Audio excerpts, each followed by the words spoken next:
Арваңыздар, құтманду кечіңіздер мен урматтуу телекөрүүчүлөр. Бұл иш күндүн кечи программасы. Менин атым Урмат Борчанов.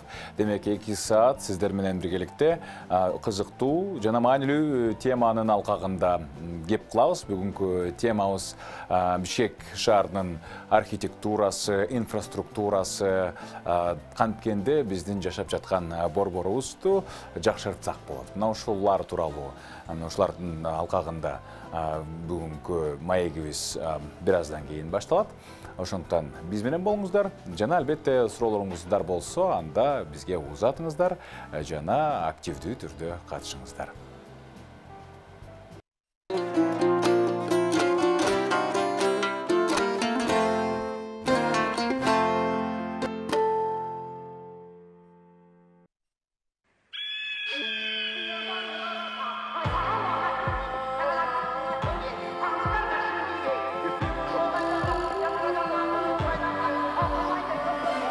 Ayakta büyük adamdık, jarıkka nege jaraldı kim bilir.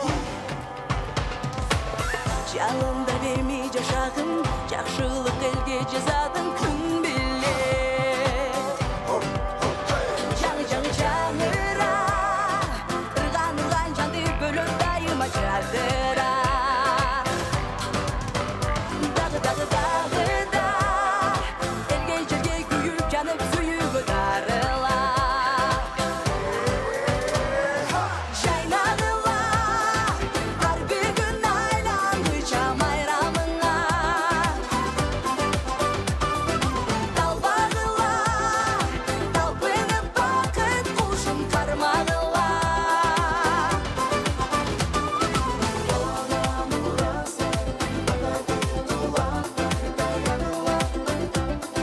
Көр кошуп далайыңа,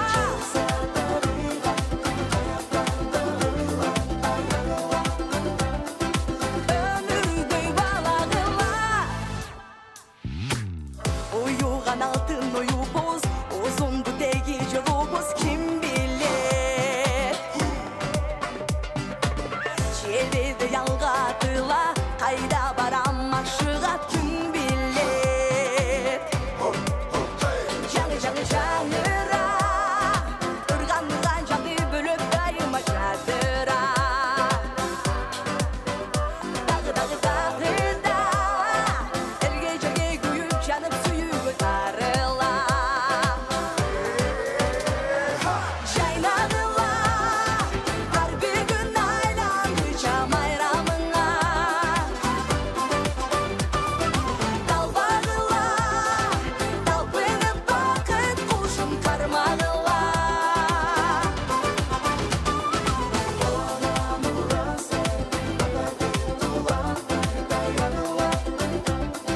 Көр кошуп далайыңа,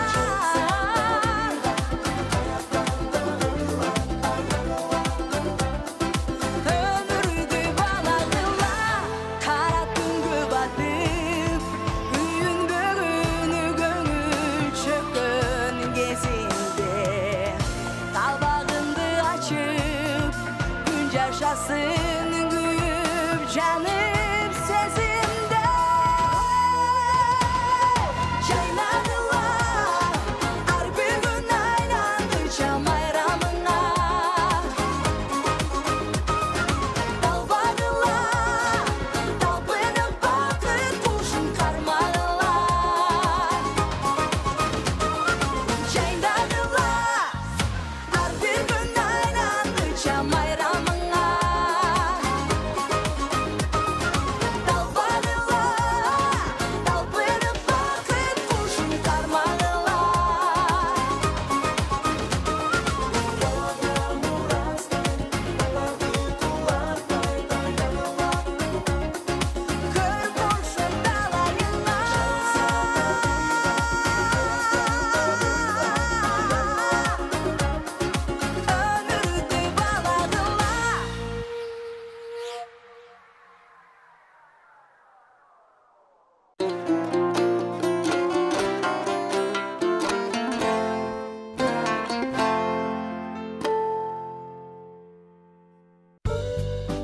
Фильм «Чингисхан». Проект такого масштаба, конечно, был очень интересен для нашей страны.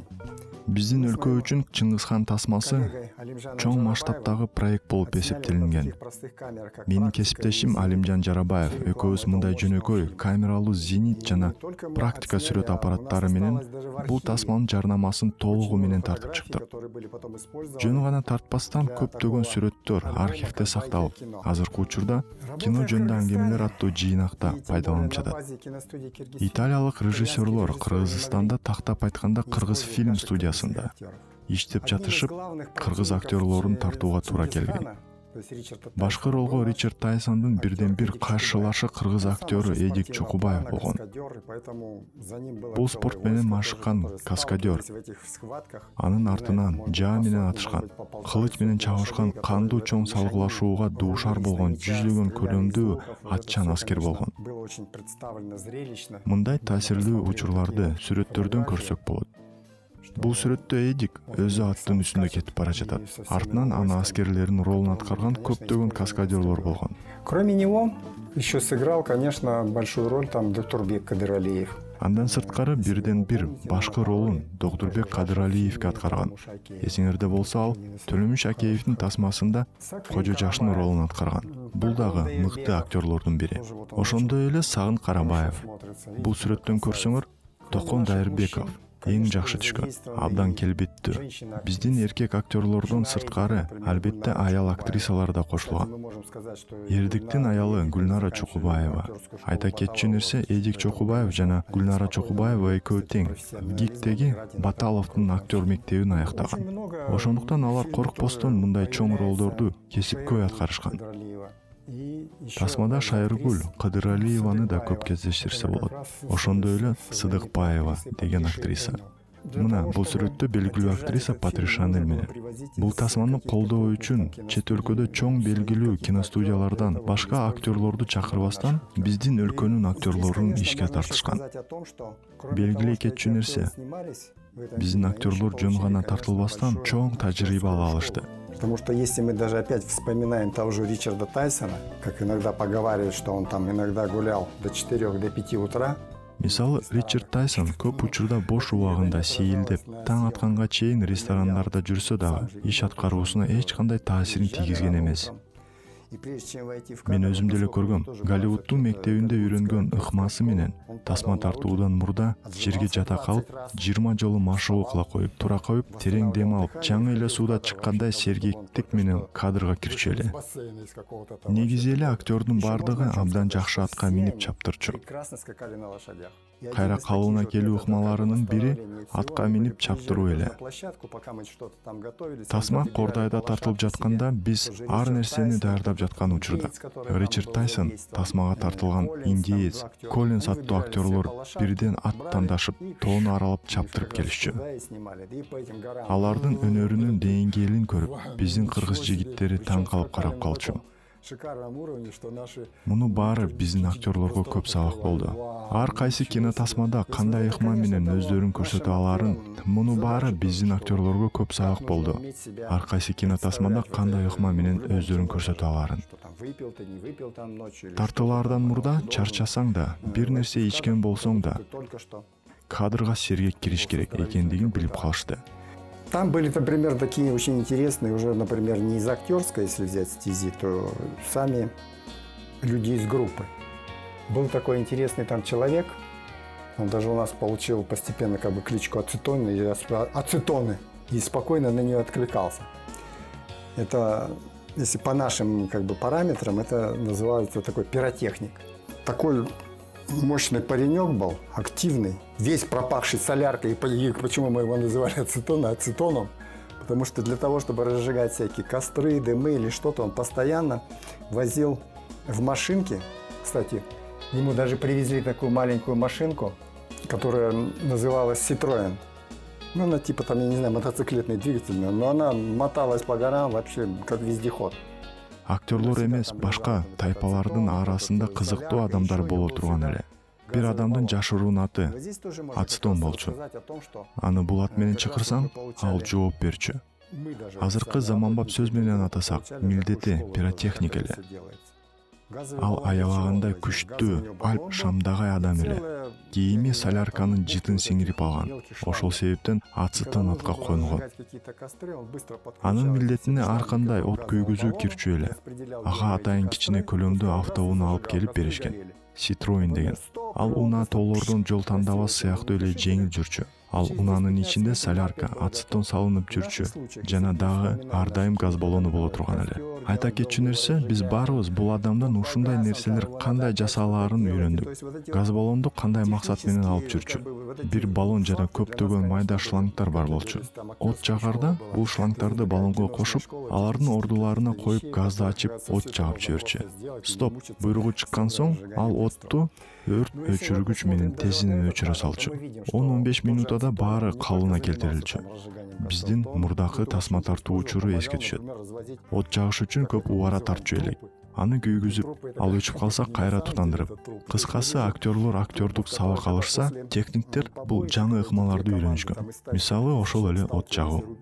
Бул сүрөткө көз токтотсок, ошол эле ацетон, от жагуу менен кана элек болбостон, өзүнүн кичинекей унаасы менен тасма тартуу учурунда өлүктөрдү 150 кишиден турган командалардын салгылашуусунан кийин курман болгондорду албетте чыныгы эмес, ташууга жардам кылган.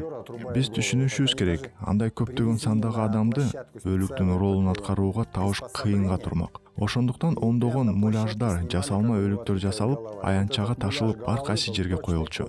Тасманын бир үзүндүсүндө каармандын башы кыйылат.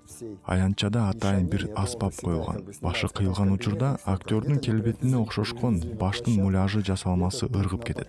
Биз ойлогонбуз, бул үзүндүнү кийинчерээк монтаждайт го деп. Бирок ошол салгылашуунун фонунда эле бизге балта менен башты кыйып жаткан учурун, баш ыргып кеткенин, кичине камера менен тартып жатканын көрсөтүп беришти. Мындай учурлар албетте биз үчүн абдан кызыктуу болгон. Удивляло, что все у них, например, было сделано для человека на площадке. Даже, если условно говоря, даже такие простые вещи, например, они, собственно, конечно, не очень такие уже простые, а важные, то есть тот же туалет.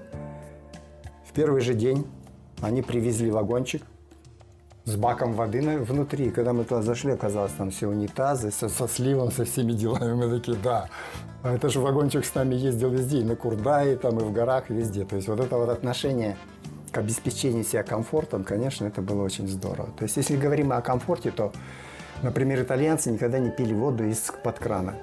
Или из родника, или из той же речки. Они с таким удивлением на нас смотрели, когда мы вдруг наклонялись тоже. Вот Чонкурчаки мы снимали сцены там. Речка бежит рядом, там жарко, пошли раз и попили воду. Они такие на нас, как можно из речки пить воду? Вообще. Для нас это было как бы просто, а для них это все было не так. И для того, чтобы, конечно, обеспечить их нормальной водой, то на площадке тоже стоял рефрижератор. И стояла целая машина, вот эта, как фура, бутилированной воды. То есть они пили только бутилированную воду. Или возле камеры еще стояли, конечно, термоса с чаем или горячий чай. То есть такие вещи, конечно, вот как бы для нас это как бы может быть неожиданно, но для них это было просто, потому что это должно так быть. Баары адамдын ыңгайына жасалган бизди таң калтырбай койгон жок. Мисалы, ошол эле даараткана. Бул да болсо канчалык бир деңгээлде адамга маанилүү нерсе. Биринчи эле күнү үстүндө суусу бар бак менен бир вагон алынып келинген. Биз ичине киргенде унитаз, аккан суусу менен бар экендигин көрдүк. Бул вагон тасма тартылып бүткөнгө чейин Кордай, тоолордо биз менен чогуу жүрдү. Албетте, адамдын жашоосун ыңгайлаштырууга көңүл буруусу абдан жакшы нерсе. Мисалы, италиялыктар крандан, булактан арыктан аккан сууну эч качан ичпейт. Чоңкурчактан тартылып жаткан учурда агып жаткан суудан ичип жатсак, италиялыктар бизди аябай таң калып карашкан. Биз үчүн бул кадимки көрүнүш болсо, алар үчүн бул жагдай таң калыштуу болгон. Актерлорду таза суу менен камсыздоо максатында аянтчада такай рефрижератор муздаткыч турчу жана ошондой эле бөтөлкөдөгү суусу бар чоң фура автоунаасы бар эле. Алар ошол сууну гана иччү. Камералардын жанында такай термостордо ысык чай даяр турчу. Мындай нерсе биз үчүн кызык болсо, алар үчүн бул кадыр эсе жагдай эле. Биз деле түшүнүп турабыз. Жогорудагы нерсе эмне үчүн маанилүү экендигин. Мисалы, актерлордун бирөө тасманы тартуу учурунда жөнөкөй эле ич ооруга кабылса, иштин баары токтоп калат. Коопсуздук техникасы толугу менен жогорку деңгээлде уюшулган.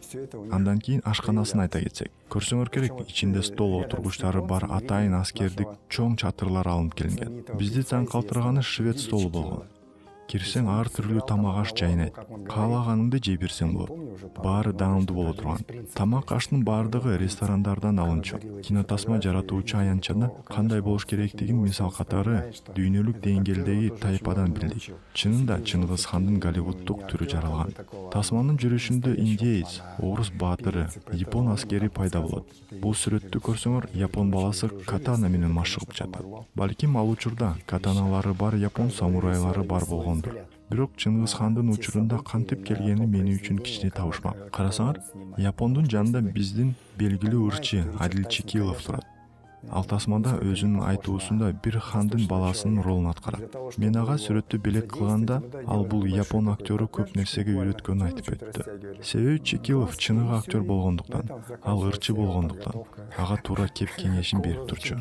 Тасма жаралган учурдан тарта, кийин көп нерсеге көмөк болгон достук мамилеге өткөн. Ар бир режиссердун тартылып жаткан окуя же чыгармага өзүнүн жеке көз карашы болот. Байкап көрсөңөр, Ричард Тайсон чыгыш кишилерине такыр окшошпойт. Ошондуктан анын келбетин өзгөртүү максатында бетин бир аз тарттыруу ыкмасы менен көзүн ичкерткен. Мындан улам Чыңгыз хандын образына жакындатышкан. Азыркы учурда мен жаш режиссерлор менен иштеп жатканда, биздин кино тартуу деңгээлибиз акырындык менен дүйнөлүк деңгээлине жакындап баратат. Мисалы, ар дайым ысык чай бар, бөтөлкөдөгү суу бар, тамак аш убагында жана даамдуу берилет. Мунун айткан себебим, мурда биз аянтчадагы ийри сындырым нанга ыраазы болгон күндөрүбүз болгон. Биздин заманбап киноаянтчаларында толугу менен тийиштүү сервис бар деп толук айта алам. Бул жагдай биздин актерлорго жардам берет. Эч нерсени ойлонбостон өзүнүн чеберчилигин толугу менен көрсөтө алат.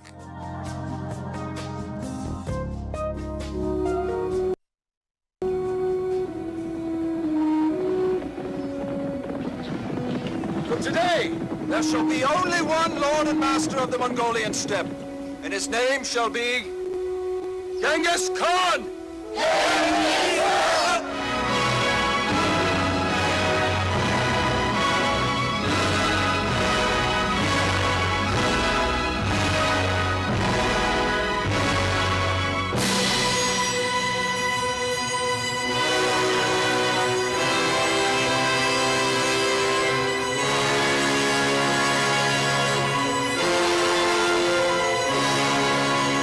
Genghis Khan.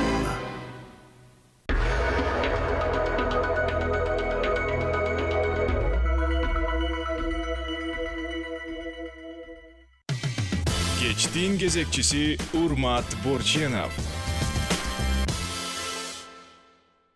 Берүүбүздүн башкы өнөктөшү Имарат Прогресс курулуш компаниясы. Компания 24 жылдык тарыхы бар Имарат Групп холдингине кирет. Азыр учурда Агастория жана Гранвиль Алтын булак лайф үйлөрүнөн сиздердин жашоочусу болууга чакырат. Анан албетте азыр болсо сиздерге Бишкектин тарыхын камтыган видео сюжетти тартуулайбыз, андан кийин маегибизди баштайбыз.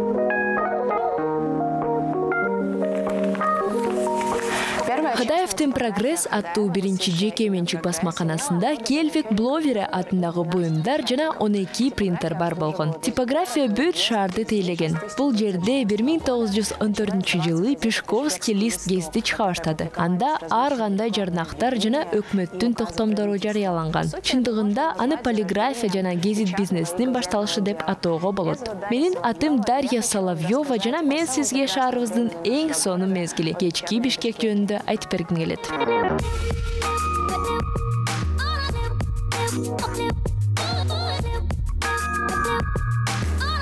Эми биз кечки шаарды аралап, анын ар бири өзүнүн тарыхына ээ болгон көчөлөр менен жакындан таанышабыз. Есть своя история.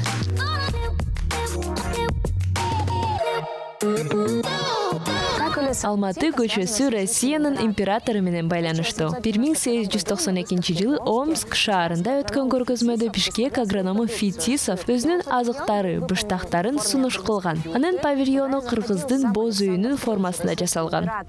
Ага Александр III өзү Россиянын императору кирген. Баса, Шабдан Батырда таажы кийгизүү салтанатына катышты. Биздин Алматы көчөсү анын ысымын алып жүрөт. Шаарыбыздын ар бир көчөбүздүн тагдырлары ушундай байланышкан.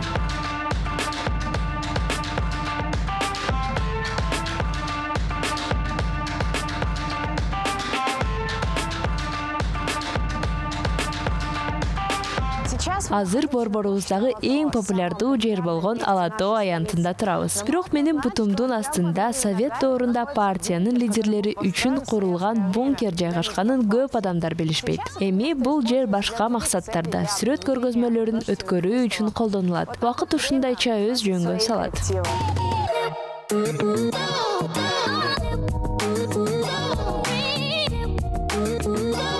Азыр Бишкек шаарында температура нөлдөн жогору жана жылдын эң сүйүктүү мезгили — жаз. Жакында эле шаарыбыздын 100 жылдыгын белгиледик. Шаарыбыздын тарыхы кандайча башталган?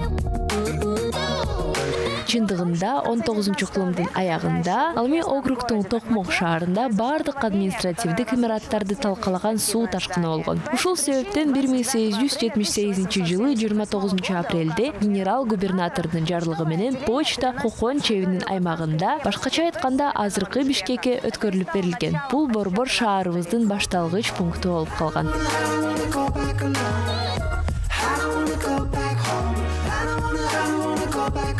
Бишкек жаштар шаары катары статусун актайт. Анткени биздин өлкөнүн ар бир үчүнчү жараны жаш. Бул көрсөткүчтөр борбор шаарыбыздын жаштары эс алып, убактысын өткөргөн шаарыбыздын кечки көчөлөрүнөн, сейил бактарынан жана коомдук мейкиндигинен көрүнөт.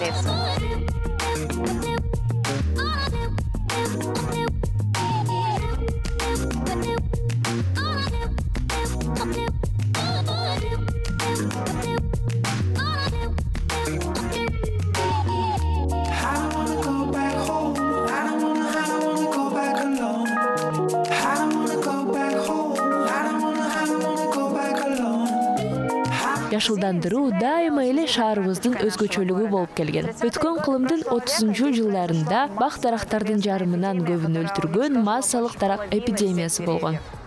Азыркы учурда Эркиндик бульвары баштапкы конуунун 30% гана түзгөнүнө карабастан, бул шаарыбыздын жашыл оазиси. Эми бул жер өткөн кылымдын башында канчалык коюу жана жашыл болгондугун элестетсек гана болот.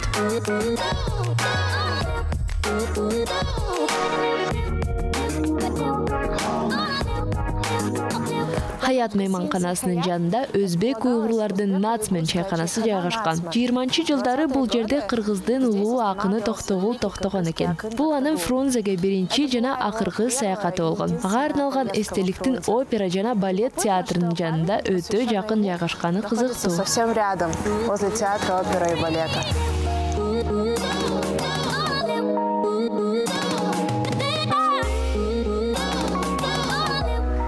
Панфилов паркы абдан кызыктуу тарыхка ээ. Падышалык доорунда жашылча жемиш өстүрүлгөн күнөсканалар болгон. Совет мезгилинде жайкы амфитеатр бар болгон. Ал эми азыр бул жер эс алуунун сүйүктүү жайы.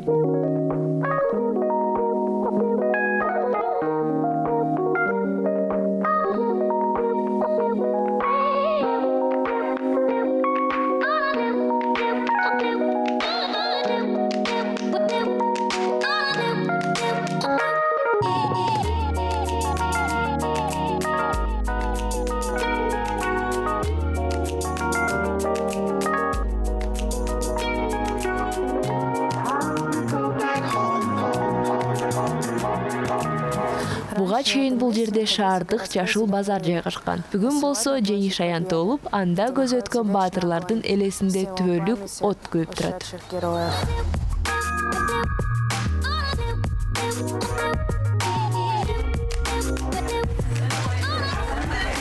Это был проект «Бишкек 140». С вами была Дарья Соловьева.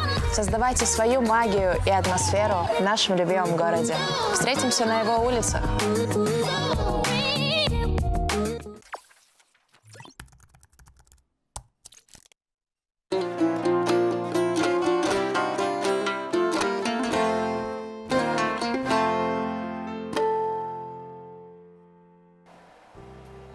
Программабызда бүгін Бишкек шаарынын инфраструктурасы жана архитектурасы жөнүндө кеп кылып атабыз.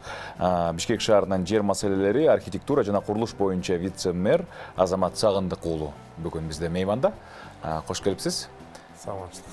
Көп эле статьялар болобу, видео болобу, кыскасы Кыргызстандагы мындай айрыкча Борбор шаарындагы мындай суктанарлык архитектуралык бир мурас дей турган болсок, биз сөзсүз түрдө мындай советтик убактан калган бир мекемелерди, имараттарды айтышыбыз мүмкүн да.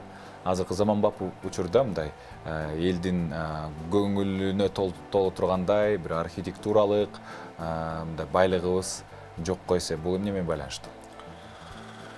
Бүгүнкү күндө эмне менен байланыштуу дегенде, мунун баардыгы эле баягы архитектуралык курулуштарды же ансамбльдарды ишке ашырууда. Бул ошонун өзүн камтуучу финансылык булактарына байланган. Ошолор бирден бир себеп болот. Экинчиден, бул ошо шаардык программанын ишке ашырылуусу дагы себептердин бири болот. Программада ошол мындай сиз айткандай ансамбльдер, мындай коос мекемелер, имараттар жокпу? Бар, сөзсүз түрдө бар. Бүгүнкү күндө өзүңүздөр билгендей, акыркы жылдан бери байкап атасыздар. Шаарыбыздын жашоочуларына, конокторуна ыңгайлуу талаптар, ыңгайлаштырылган талапка жооп бергидей кылып, парктерди, скверлерди же жол тротуарларды салып келатабыз. Бишкек шаарынын мэриясынын 21-жылга дагы пландаштырган бир топ иш-чараларыбыз бар, чоң-чоң. Азыркы кала башчыбыз Балбак Зарлош Төлөбаевдин да жетекчилиги алдында бир топ жаңы программаларды даярдап жатабыз. Алардын бири айта кетсек, мисалы шаарыбыздын өйдө жагындагы, түштүк жагында салынган ынтымак паркты улай өйдө бульвар салалы деп атабыз. Ошо жакта генералдык планга уже бекитилген бульварыбыз бар болчу, ошону ишке ашыралы деп жатабыз быйылкы жылы. Андан тышкары дагы көп пландаштырган капиталдык курулуштарыбыз бар. Мунун ичинен 21-жылы эске сала айта кетсек, 60-ка жакын көчө салынат. Бул Кытай мамлекети менен биргеликте грант негизинде салынып аткан жолдорду оңдоп түзөө жана салуу боюнча экинчи фазасындагы ишке ашырылуучу иштер. Ошол эле программанын негизинде эстакадный мосттор салынат. Шаардын баягы жол жүргүнчүлөрүнүн, айдоочуларыбызга пробканы азайтып развязка кылуу багытында 2-3 жерде мосттор бар. Ол эң эле биринчиси айтып кетсек, мисалы Фучка көчөсүндө, проспект Чүймен кесилишинде азыркы күндө Баха көчөсү келип, Лев Толстойго такалып, экиге бурулуп кетет. Ошол жерден биз улантып, Фучкеге чыгарып келели деп атабыз. Ошого окшош бир топ геймпланга ылайык жолдорубуз быйыл салынат. Андан тышкары быйылкы жылы Кудайым буйрса, жанагы мэрия тараптан долевое строительство деп коебуз. Мамлекеттик, муниципалдык жана медицина, билим берүү тармагындагы кызматкерлерибизге долевое строительство деген мэриянын программасы бар. Ошол программаны реабилитировать этип атабыз. Анын алкагында буйруса шаардан 2-3 жерде көп кабаттуу үйлөр салынат. Бул ошо именно мамлекеттик, муниципалдык кызматкерлерге багытталган программа негизинде. Мындан тышкары кала башчыбыздын тапшырмасы боюнча бүгүнкү күндө дагы реабилитациондук центрлар салынган атат. Баягы кээ бир социалдык уязвимый бир калктардан өтө оор шартында жашагандарга муниципалдык жатакана десек болот. Ошол багытта бир 2-3 жерде дагы проектлерибиз бар. Негизи Бишкек 500 000 кишиге ылайыкталган да убагында, туурабы? Азыр болсо эми миллиондон ашык айрым маалыматтарга таянсак 1,5 миллионго жакын конуштарды эсептегенде. Анан шаар курулуп атат.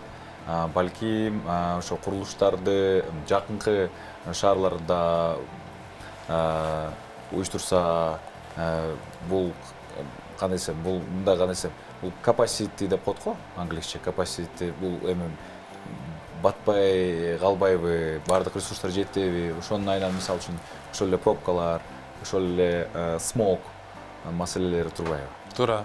Эми мындай да, шаардын генералдык планы 2025 жылга чейин бекитилген.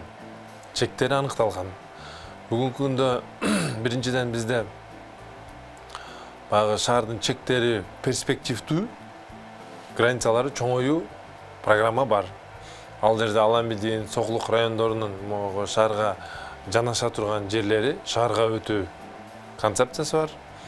Андан тышкары бекитилген генералдык планга ылайык ошо шаарыбыздын кайсы жеринде кандай түрдөгү курулуштар, канча кабаттуу үйлөр болуш керек экени аныкталган. Ошо генералдык планды ишке ашыруу багытында, мисалы, жанагы сиз айткандай смогду эске алып, смог дегенибиздин баары бул байланыштуу ошол шаардан шамал жүрүү, жашылдандыруу жана роза ветров деген шамалдын нугу менен кетүү, ошонун баарын эске алып, мындай комплекстүү курулуш жүрүш керек да. Ушулардын баарын эске алганда туура шаар чынында баягы турмушка ылайык өсөт экен да баардык нерсе, чоңоет. Ооба, эми биз мындай өзүбүздүн көз карашыбызда шаар мындай туурасынан эмес, но бийиктикке дагы өсүш керек да. Азыркы күндө мамлекетибиздин бул борбор болгондуктан бүгүнкү күндө шаарда 1 миллион 200-дөн ашык жашоочубуз, конокторубуз бар. Сиз жогоруда айтпадыңызбы, жолдорду Кытайдын гранты менен буюрса оңдойбуз, түзөйбүз, дагы жаңы жолдор салабыз депчи. Ошо жолдор салынып атканда көп учурда мурунку мэрлерде болуп көрбөгөндөй бактарактар кыйылды. Ооба. Анан жаңысы курулат деген менен эми аны көргөн жокпуз, бирок мындай асфальт, цемент, анан кийин жайкысын биздин жашыл шаарыбыз ысык, кадимкидей климат өзгөрүп атат да. Ошол жагынан жашылдандырууну эске алып атасыздарбы, же жол салына берет, үйлөр курула берет, ал эми жашылдандыруу жагы кандай болуп калат? Жок, жашылдандыруу боюнча мындай да. Туура суроо. Мындан 2 жыл, 3 жыл мурун дагы ошо Кытай грантынын негизинде биринчи фаза боюнча курулуштар жүргөндө көп жолдордогу бактарактар алынган. Мисалы Токтон Алиева көчөсү алынган, жол салынып чыкты. Эми ошо экинчи фазаны ишке ашыруу багытында бизге кала башчыбыздын тапшырмасы боюнча дагы азыр комиссия иштеп жатат. Ар бир көчө боюнча ошо жергиликтүү бийлик квартальныйдан баштап тийиштүү адистерге чейин максималдуу түрдө ошо бак-дарактарды, жашылча өскөн биздин жанагындай кустарник деп коюшуларды сактап калуу багытында эми биринчиден ген планды ишке ашырыш керек. Экинчиден ошо жашыл шаар статусун сактап калуу багытында бактардын көбүн калтыралып атабыз да. Калтырып калганга аракет кылып атабыз. Ал бир. Экинчисинен жөн эле жол эле куруп бербестен ошолорго баягы баланс болуп турсун деп парковый зоналарды, бульвардарды куруп атканда дагы бизде планыбызда өтө көп тигүүлөр быйылкы жылы каралган. Анын баары да тигилет. Мисалы шаарыбыздын өйдө жагында бульвар сала турган болсок, ошол эле ылдый жагында мэрибиздин тапшырмасы менен 2 күн мурун эле биз чыгып уже карап чыктык. 16 гектарга жакын жерге баягы эко парк салалы деп атабыз да. Бак, дарактар бар, аларча суусунун жээги. Ошенге дагы ошо бир жерден жол салсак, экинчи жерге бак, дарактарды, зеленый зонаны тигип, ошолордун жанагы абага, экологияга бир мындай тең салмактуулук болуш багытында да. Бул план экологдордун кеңештерин эске алып жасалабы? Сөзсүз түрдө. Мисалы, сиз айтып аткан ошол эле парктар туруктуу түрдө өнүгөбү же каралбай калабы? Мисалы үчүн эми биздин парктарды дагы мындай абалы өтө эле мындай кубантарлык эмес да тилекке каршы. Ооба, эми баягы алыңа чыне ышкыр дегенде бардык нерсем бар эле ошо каржылоо булагына байланып калат да көпчүлүк убакта. Биз азыр максималдуу түрдө ошо жашыл көчөттөрдү көбүрөөк тигип парктарыбызды баягы көңүл жылытарлык абалга алып келели деп атабыз да. Каржылоо булактары дайын беленди. Издештирип атабыз. Пландар. Сөз түрдө биздин Бишкек шаарынын алдында Зеленхоз деген мекемебиз бар. Ошол шаардын бүт жашылландыруу, бак концепциясын, идеологиясын бүт ошол боюнча политиканы жүргүзөт да. Ошол жерде биз дагы быйылкы жылы мисалы көп эмени киргизип атабыз, сунуштарды. Кээ бир жерлерде мисалы бизге баягы жайкы сезонный деп коет эмеспиз, жанагындай тюльпан, гүлдөр болот. Басымды жалаң гүлдөргө салбастан көп жылдык бактарга да параллельно алып кетели деп. Себеп дегенде бакты Кудай буйрса жазында бир тиксек, ошону багып кете берсек болот. А жанагы сезонный гүлдөрдү анын бир мөөнөтүнө өз мөөнөтү бар да. 3 айлык, 1 айлык, 40 күндүк дегендер. Ошого тигесиң, ошол убакта шаарыбыз көрктү, андан кийин эле бираз эметип калат эмеспи. Гүлдөрдүн баарын которууга да, ошондуктан жанагы көп жылдык бактарга басым салалы деп атабыз да. Социалдык маданий инфраструктура тууралуу дагы кененирээк сүйлөй турган болсок, эгерде мисалы үчүн шаардагы биздин маданий жашообуз көбүн эсе эми калкыбыздын көпчүлүк бул маданий иш-чарага баруусу бул тойлор менен эле чектелип калат атпайбы? Ооба. Ал эми мындай мисалы үчүн ошол эле жарманка, выставка же болбосо спектакльдерге баргандар азыраак. Ошол эле маалда мисалы үчүн парктарда кандайдыр бир кечелерди уюштура тургандай, же болбосо ошол эле филармония сыяктуу чоңураак заманбап кайра эми баардыгы кайра эле акчага барып такалат деңизчи. Бирок ошол эле маалда кандайдыр бир ошол кен планда маданий объектилер каралганбы? Абдан жакшы суроо. Мисалы Москва шаарына же Алматы же Астана же башка шаарлардын борборлор, башка мамлекеттин борборлоруна барсаңар, өздөрүнүн концертный залдары бар, молодежный залдары бар. Же бир театр ушундай кое турчу чоң эмелер бар. Бизде мындай байкап көрсөк, дворец спорттон башка жок экен да. Союз убагында салгандан баштап. Быйыл мэрибиздин инициативасы менен азыркы күндө Кудай буйруса партнерлор менен сүйлөшүп жүрүп жатат. Мэрия тараптан өтө кызуу. Шаарыбыздын микрорайондорунда бир 10 гектарга жакын жер бар. Бул жанагы 11-чи микрорайонда мурун карьер болуптур. Анан ошол жерди азыр архитекторлор менен, инвесторлор менен сүйлөшүп атабыз. Концертный зал болуш керек деп.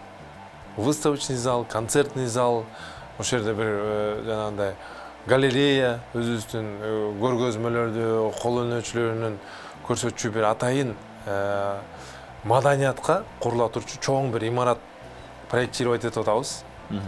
Аны биз Кудай буйруса инвесторлор менен сүйлөшүп тартып келүү иш-аракет азыр жүрүп атат. Бир нече мамлекеттен келип, чоң фирмалар эле инвесторлор келип кызыгып кетишти. Азыр ар кимиси өздөрүнүн сунушун берип атат. Мен ойлойм ошол эми жакын арада буйруса ушул проектибиз ишке ашат. Себеп дегенде бүгүнкү күндө архитекторлор арасында дагы тийиштүү өздөрүнүн сунуштары менен конкурстар жүрүп атат. Кандай багытта салсак болот деп. Но мэриянын концертный зал салуу боюнча концертный зал, выставочный зал, арт-галерея деп коебуз, ошонун баарын бир комплекстүү кылып, чоң бир маданият үйүн ошо өзүнүн эле инфраструктурасы менен, гостиницасы менен же башка бир имараттарын кошуп туруп эле бир комплекстүү чоң имарат салуу боюнча азыр иш жүрүп жатат. Бул шаарыбыздын өз жак тарабында. Шаардын төмөн жагында мен жана айтып кеткендей экопарк салалы деген жаңы демилгебиз чыгып атат. Ошол экопарктын ичинде эле жайкысын балдарыбыз баягы лагерге барат, же летний лагерь деп мектептерге алып келчирек, ошол жерге дагы бир летняя концертная площадка салалы деп атабыз. Ошо ар кандай массалык маалымат же мындай бир культурага байланышкан иш-чараларды өткөрүү багытында. Ачык асман алдында. Ооба. Чоң рахмат. Маегибизди бир сюжеттен кийин уланталы. Назарыңыздарда Бишкек 140 аттуу сюжет тартууланат.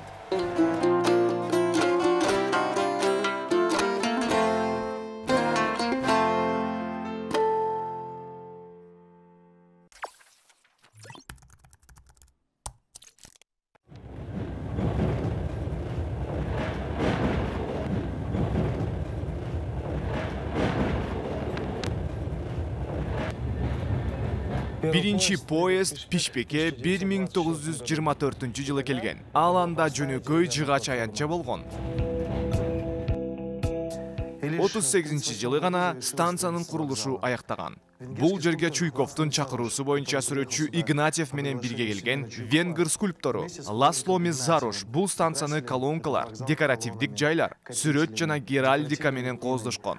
Пишпекте темир жол станциясынын аянты жана Дзержинский көчөсү биринчилерден болуп асфальт менен төшөлүштү. Жүздөн ашуун орто кылымдагы шаарлар жана калктуу конуштар тарыхчылар тарабынан Чүй өрөөнүнүн аймагында катталган. Алардын 4-ü Бишкек шаарында жайгашкан. 6-кылымдан бери байыркы тарыхчылар айтып келе жаткан табышмактуу Жули менен байланышта болушкан экен. Шаардыктар шаарды Фрунзеград деп атоону өтүнүшкөнү менен ал жөнөкөй ат менен Фрунзе аталышын алган. Кийинчерээк Молдованын тилинен которгондо Фрунзе жашыл дегенди билдирет. Фрунзенин атасы молдаван болгон экен. Бул эпитет жашыл шаарга жакшы жарашкан.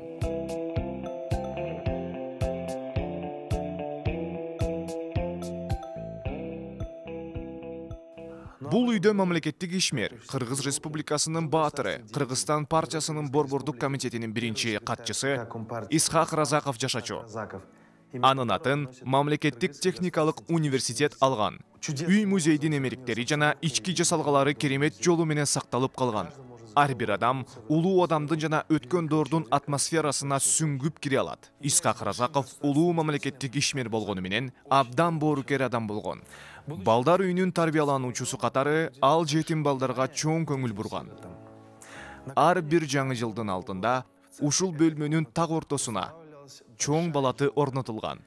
Өлкөдө биринчи адам болсо дагы түнкүсүн ал өз колу менен кутучаларды чаптап, аларга кызыктуу чиймелерди тартып, таттуулар менен толтурган. Эртеси аларды бактылуу балдарга тапшырчу экен.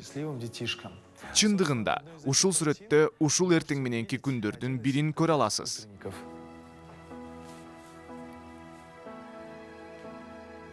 Советтик Фрунзенин өнүгүшүнө сокку чындыгында Исхак Разаковдун аркасында болду.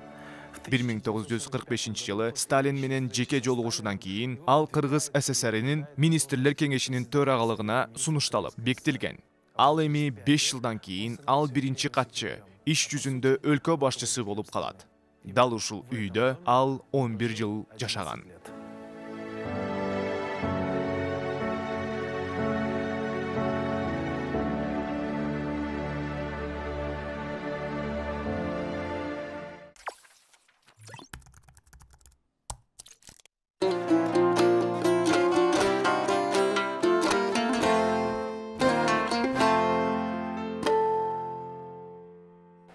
Программабызды улантабыз. Сиздер да кошулсаңыздар болот. Ал үчүн 0708 996 996 WhatsApp жана Telegram аркылуу сурооңуздарды узатсаңыздар, биз албетте мейманыбызга аны жаңыртабыз.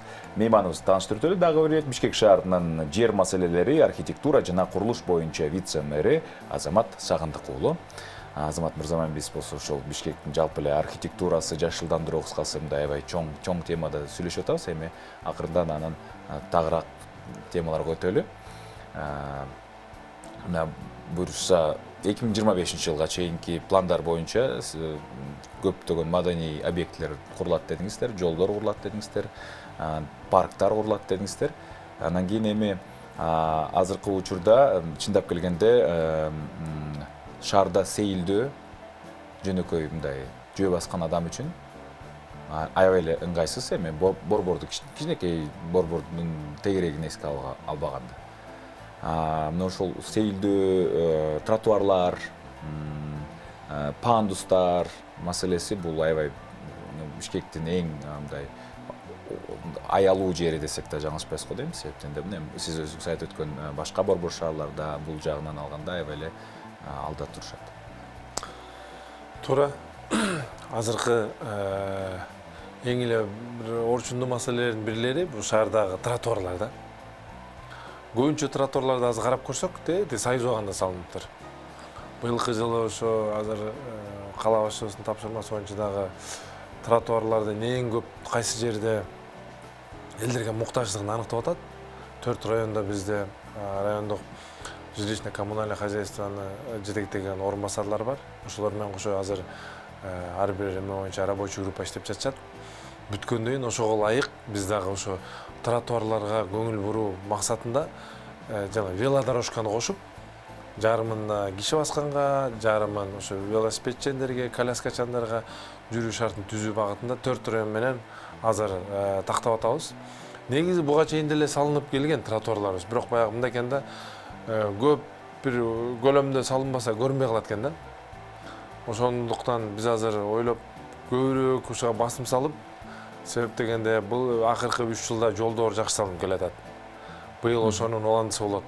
Эми ошого кошуп эле тротуарларды анан жана велодорожканы кошуп кетсек эле, мен ойлойм элдерге, жөө жүргүнчүлөргө ыңгайлуулук түзүлөт болуш керек деп. Андан тышкары жанагы сейилдөө максатында Южная магистраль деп коет эмеспиз, Масалиев көчөсүнөн жанагы Белинка Южная магистралдан өйдө резиденцияга чейин 3 километр генералдык планда бульвар бар экен. Ошол бульварды быйыл өздөштүрөлү деп атабыз. Держинка бульвары бүгүнкү күндө бизге 1 километрга жетпеген жер. Фрунзеден баштап Бөкөнбайга чейин. Өйдө жагынан биз так ошондой кылып туруп, жаңы заманбап курулуштарын кошуп туруп бульвар салалы деп атабыз. Туурасы 135 метр, узундугу 3 километр. Ошол жерде өзүбүздүн жанагы арт галереяны кошуп кетели деп атабыз, чтобы биздин колоретке дал келип, биздин кол өнөрчүлүктөрүбүздү, же болбосо биздин жанагы бир искусстводагы сүрөтчүлөрүбүздүн көрсөтмөсүн койгон галереябыз болот.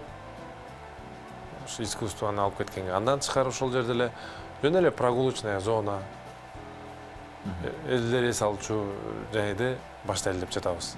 Бул айтылып жаткан бүт проектлердин баары, программанын баары буюрса ошол күн жылыгандан баштап башталат. Азыркы күндө ошолордун документациясын иретке келтирип даярдап жатабыз. Сиздин айтканыңыз боюнча биз аябай мындай идеалдуу Бишкекке бараткандай сезилет экенбиз да. Эми буюрса бардыгыбыз жакшылыкка, анан жакшы тилекке үмүттөнүшүбүз керек. Бишкек бул биздики эле да. Бишкекти бул деген мен мындай көрөт элем да, кыргыз мамлекетибиздин борбору Бишкек болгондон көздүн карайгындай сактап, бул биздин визитная карточкабыз. Любой жаран келеби же конок келеби же туристтер келеби, биринчи ушу аэропортко түшкөндө эле Бишкекке кирет. Бишкекти биз колубуздан келишинче көрктөндүрүп өздөштүрсөк, мен ойлойм мындан дагы дүйнөлөргө таркап, же болбосо башка региондорубузга туристтердин тартуусу, мамлекеттин привлекательность деп коет эмеспи? Кызыктыруушу ушундан жаралат да. Биз көп учурда азыркы курулуш компанияларын күнөөлөп келе атпайсызбы? Аябай мындай кооз эмес, көрксүз мындай коробкаларды куруп атышат, улам бирөөнү куруп кетип калып атышат депчи. Ага уруксат берген глав архитектурада. Ооба. Туура мындай да. Бүгүнкү күндө курулушту баягы мамлекеттин бирден бир көрсөткүчү өнүгүп келаткан ошо курулушта. Любой жерге барсаңар, эгер курулуш жүрүп жатса, значит ал жерде баягы жандандуу бар да. Анан биздин Бишкекте дагы бир топ курулуш компаниялары бар. Анын арасынан мындай көңүлгө жылытарлык жакшы объекттерди куруп келаткандар да бар. Арасында мыйзамсыз куруп аткандар да бар. Уруксаат баракчасын туура Бишкек башкы архитектура менен биргеликте мамлекеттик госэкотехинспекция, мамлекеттик жана госстрой дегенибиз менен биргеликте баягы политикасын жүргүзүп көзөмөлдөнөт да. Ошол жерде бизде да бир топ сунуштарыбыз бар. себеп дегенде баягы жана ген планга жана коробкалар киреби? ошонун ошону курулуп жаткан ар бир объект бул эң биринчи шаарыбызда архитектуранын үстүндө градсовет деп коет. Градостроительный совет бар. Ошол жерде 35ке жакын специалист бар. Союз архитекторов деген бар, общественное объединение. Алардын бир 15 мүчөсү бар. Шаардын художниктери бар. Эми бүт тиешелүү техникалык адистердин баардыгы ошол жерде отурат. Көп маселе ошол жерден каралат, ошол жерден сунуштама берилет. Анан биз азыр мэрибиздин тапшырмасы боюнча АНГдагы составына бир аз өзгөртүү киргизип, ошо шаарда курулуп жаткан ар бир квартал болобу же бир имарат болобу, шаарыбызда мисалы особый статус бар Бишкектике. Закон о статусе столицы деген. Анан закон о местном самоуправлении. Ошо эки мыйзамга ылайык баардык жерде Бишкек шаарына жергиликтүү бийлик өзүгө катышып көзөмөлдөш керек да. Буга чейин градсоветте мисалы шаардын катышчу эмес экен, биз азыр өзгөртүү киргизип, дагы толуктап, өзүбүздүн көз карашты позицияны аныктап, тургундарга, конокторго жага тургудай бир шарттагы нерселерди көрсөтүп кетели деп атабыз да. Градсовет, андан тышкары генералдык план, мындан тышкары проект детальной планировки деп ПДП деп аябай ызычуу болуп жүрөт. Аныбыздын баары.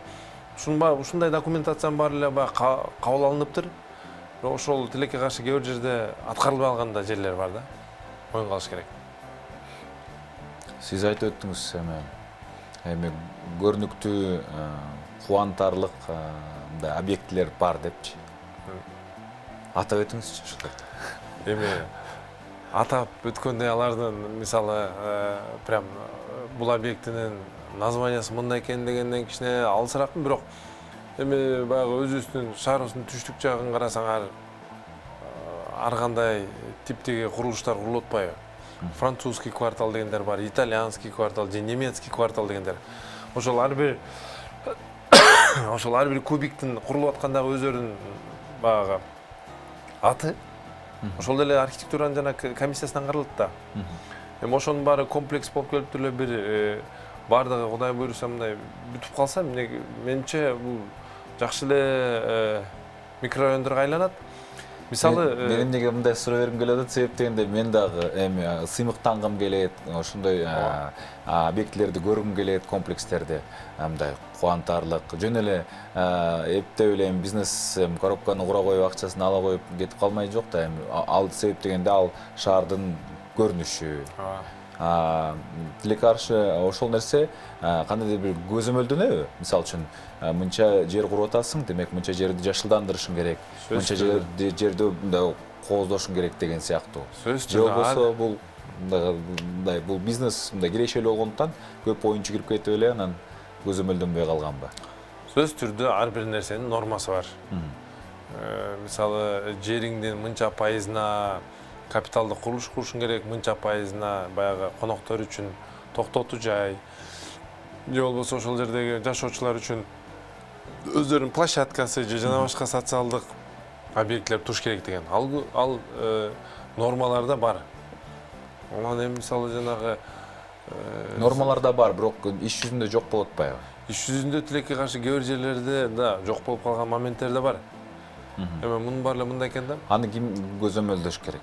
Муну ошо архитектура органы менен анан жана госэкотехинспекция деп айтабыз, мамлекеттик техникалык коопсуздук жана курулушту. Эгерде ошол нерселерди аткарбай калган болсо, кандайдыр бир санкциялар барбы? Сөзсүз түрдө бизде мамлекетибизде кодекс о нарушениях деген бар. Ошол жерден тийиштүү айыптарын төлөш керек. Эгер такыр эле ошонун баары ишке аткарылбай атса, анда сотко берип, сот аркылуу кайра аларды баягы бузуу мажбур да. Эми буга чейин деле мисалы ачык айтып кетиш керек, шаарда мыйзамсыз нерселерди көзөмөлдөчү да орган бар. Постоянно мисалы көп убакта баягы же билбестиктенби же кээ бирлери толук маалымат жокпу куруп алышат. Анан айла жок бузууга туура келет да. Былтыр эле мисалы мэрия тараптан бир жылдын ичинде бир 3000га жакын капиталдык жана жеңил типтеги объекттер алынды да, рекламадан баштап. Мындай нерсе баягы адам заты болгондон кийин болуп турат экен да. Ошон үчүн күнүгө көзөмөл керек экен. Жанагы кар жаганда деле тазалыктын кызматкерлери күнү түнү чыгарып иштеп кар чыгарып аткандай эле, ошондо курулуштар манда да ошондой. Күнү түнү көзөмөлдөп ар кайсы жерди карап, баягы талапка ылайык талап кылып турбасаң, ар ким эми өзүнүн оюна келгенде кээде мындай салып жиберет, меникиле көрүнмөк белет энди. Бирок көп учурда көрүнүп калат да оркоюп ошондойлор. Биздин көрөрмандагы дал ушундай суроону узаттыр. Мына чет өлкөдө эгерде квартал сыяктуу комплекстерди курса, демек бала бакча, мектеп, поликлиника, кыскасы жайлуу жашоо үчүн бардыгын куруш керек болот. А бизде болсо буга ким жоопкерчилик алат дейт.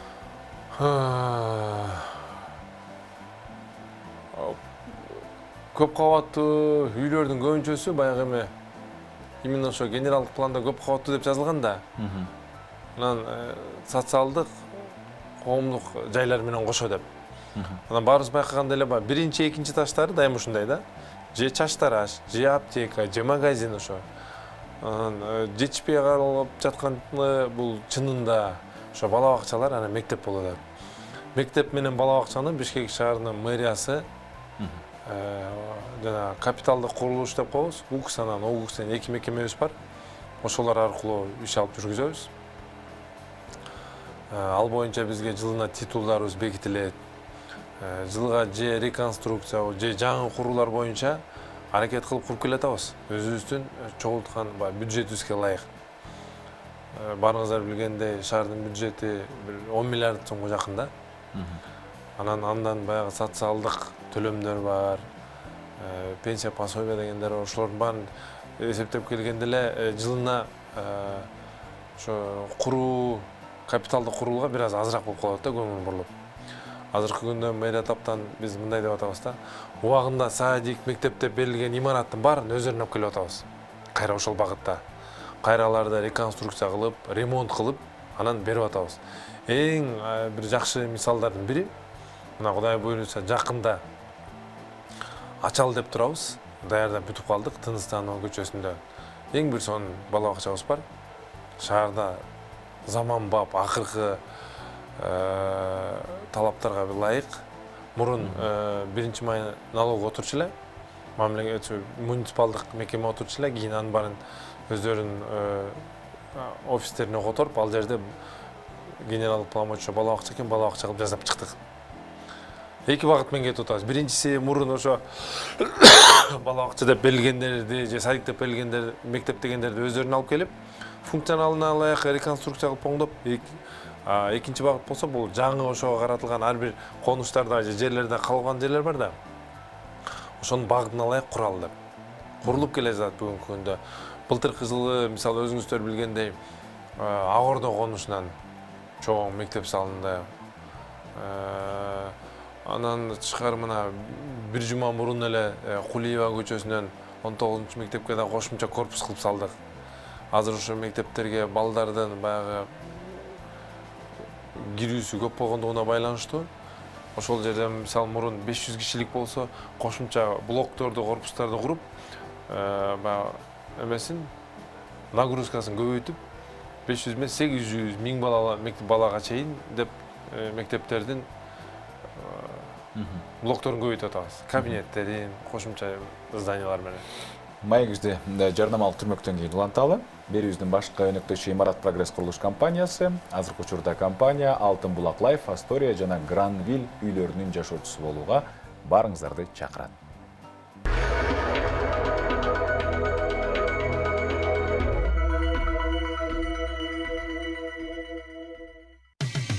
Кечтин кезекчиси Урмат Борченов.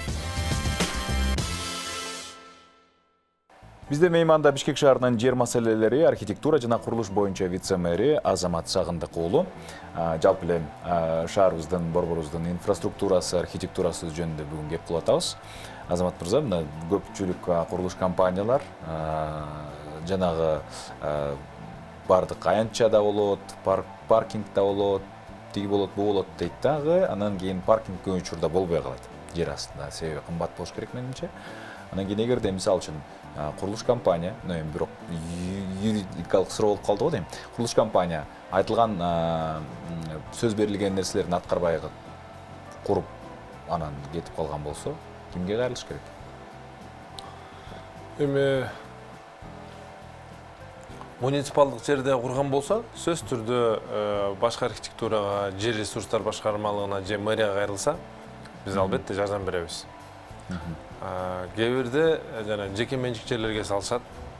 Чынында көп учурда эле курулуш объектлерибиз, парковкалар жетишпегендиктен муниципалитеттен аренда калышат да.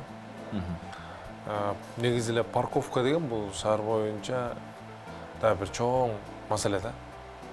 Неге дегенде бүгүнкү күндө бизде парковканын этикасы кичине көңүл жылытарлык эмес. Ар кайсы жерде бизде ар кандай идеология менен жүргүзүп атат. Биз ушунун баарын анализ кылып чыкканбыз окуш айында. Азыркы күндө мэриянын бирден бир негизги багыты ошо парковкаларды иретке келтирүү максатында жана государственное частное партнерство деп коет.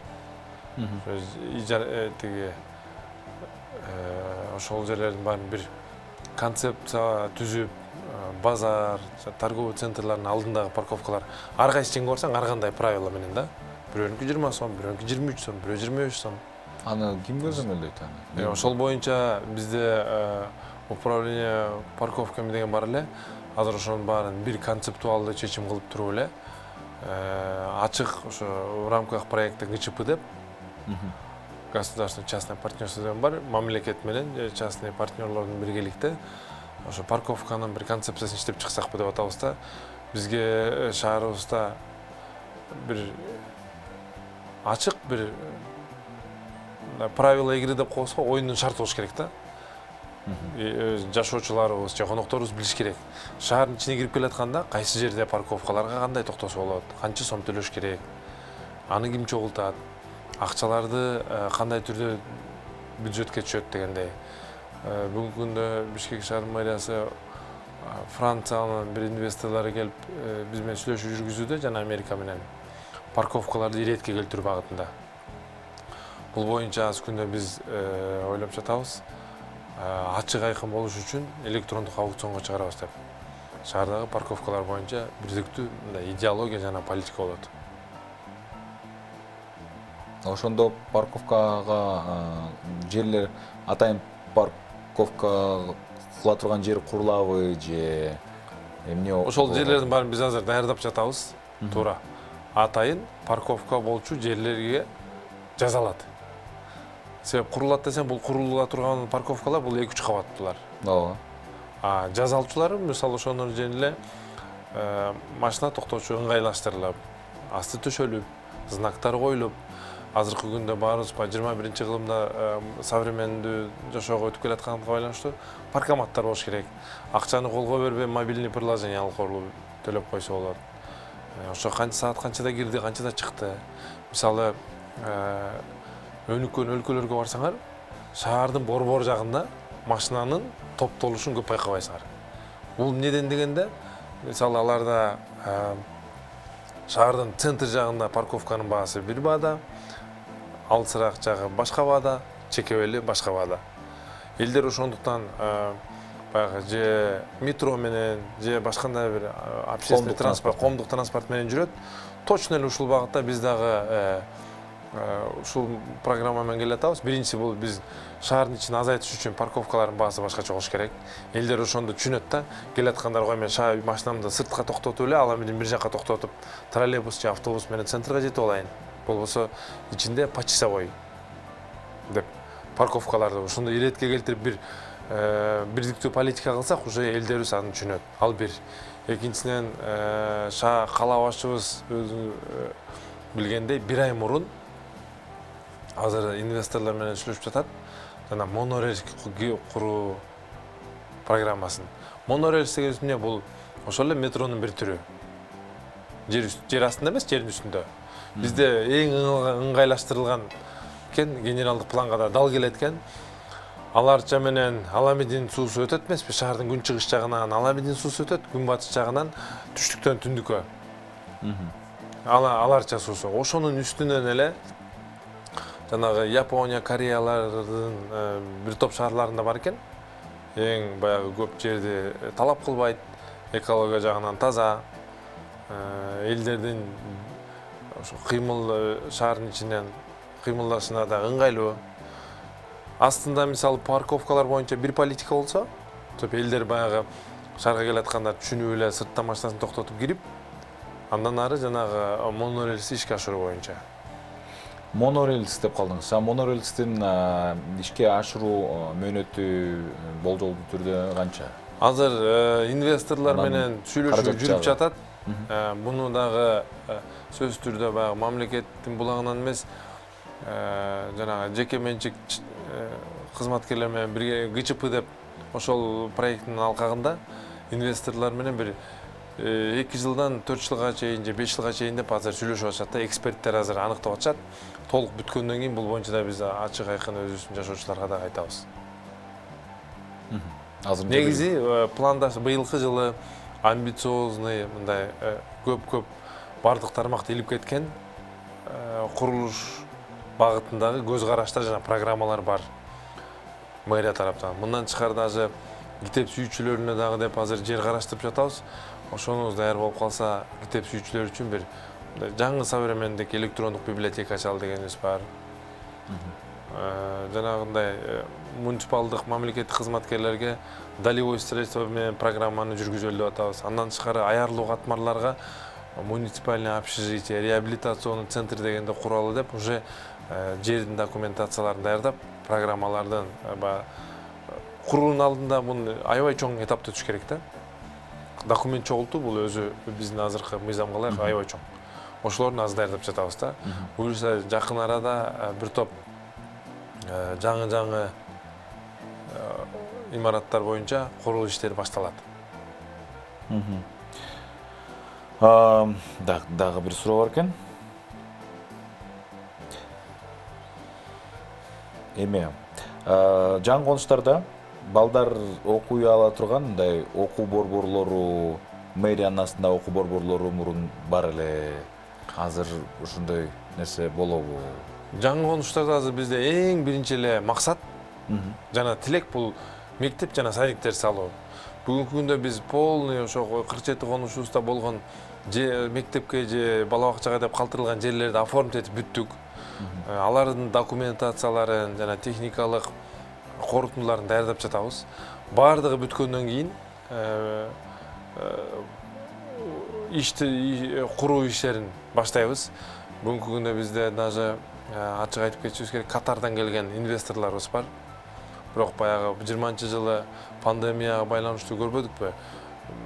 Жанагы мамлекеттик здравоохранение жагынан имараттар жетишпегендигине байланыштуу. Азыр бир чоң имарат салдыралы деп жатабыз жакын арада. Катар мамлекетинен келген инвесторлор менен биргеликте. Ал боюнча да кыскасы биз баягы билим берүү тармагын, здравоохранение жагын же окуга чейинки балдарды алып бара турган жанагы бала бакчалар же мисалы культурага байланыштуу жанагындай музыкальный концертный зал, библиотека дегендерди унутуп калган жокпуз. Ар бир тармак боюнча сунуштарды алып, быйылкы жылы ошо ар бир өзүнө багыттуу курулуштарды баштасак деп тилекте турабыз. Сиздин айтканыңыз боюнча абдан көптөгөн пландар, жакшы долбоорлор бар экен. Бирок эми баары ресурстар чектелүү да. Ошондуктан кайсы объектилер, кайсы багыттар эми бардыгы эле маанилүү албетте, бирок сиздерди приоритетке коюп, эң жакынкы мүнөттөрдө кайсыларын ишке ашырайын деген. Мына быйылкы жылы жол тармагында 60 көчө жасалат. Кытайдык грант менен биргеликте. Андан тышкары каржылык маселеси чечилген, бардыгы булактар бүт аныкталып, мурдатан бери келатат. Экинчиси бульвар жана парк салуу боюнча. Былтыр ынтымак 60 көчө бул кайсы шаардын 4 районуна тең бөлүнгөн. Ооба. Анын ичинде жанагындай эстакадный мостторубуз бар. Темир жолду өтчү мостторубуз бар. Панфилов же болсо жана быйыл уже башталат. Мындан тышкары сейилдөөчү багытты эске алганда бульвар салынат, шаардын түштүк жагына, түндүк жагына, түштүк жагында жана экопарк салалы деп даярдап жатабыз. Ак өргө конушунда дагы бир сквер салалы деп даярдап атабыз материалдарын. Жанагындай здравоохранение боюнча больница салуу багытында Катардын инвесторлары менен бир больница салынган тат. Мындан тышкары жана айтып кеткендей, өйдө жактагы чоң, эми ал эң чоң проектлерибиздин бири. Şu bu yıl başlaylık деген tilekte turabız. Konsertin zal boyunca. Anın dizайн архитектуралары Hazır al boyunca konкурс жарыяланган. Arxitekturadan разработка murun eskizi bir var эле. Дагы азыр өзүбүздүн архитекторлордун ичара конкурс менен дагы мындай алымча кошумча ойлор менен азыр оңдоп атышат. Чоң концерттик зал. Канча киши? Эми анысын пока айта албайбыз. Амбициозду, глобалдуу проектлер бар. Бардыгы башталат бейли. Анда биздин суроолорубуз деле жыйынтыкталып калды, убактыбыз деле келип калыптыр.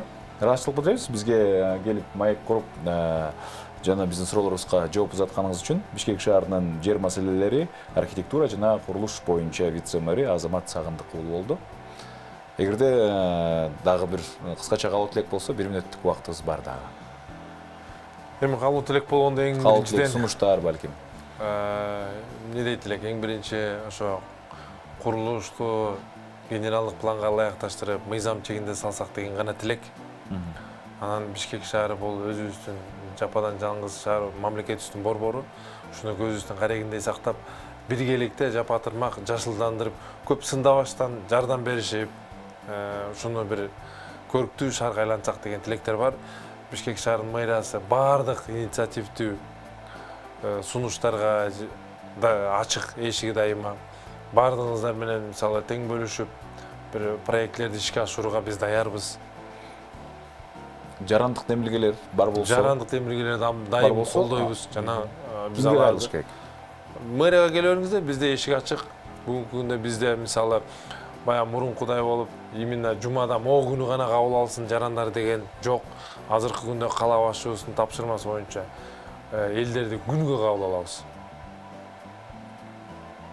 Мурун мисалы жумасына бир 2 саат бөлүнсө, баягы элдерди официалдуу кабыл алуу боюнча. Бүгүнкү күндө шаардык мекемелерге, Бишкек шаарынын бардык муниципалдык кызматкерлерине тийиштүү тапшырма берилген. Бардыгы жеринде элдерди кабыл алып, оперативдүү түрдө маселелерин чечүүгө, жардам берүүгө, көмөктөшүүгө даярбыз. Чоң рахмат, Азамат мырза, бар болуңуз. Анда кыскача сюжеттен кийин эфирибизди улантабыз.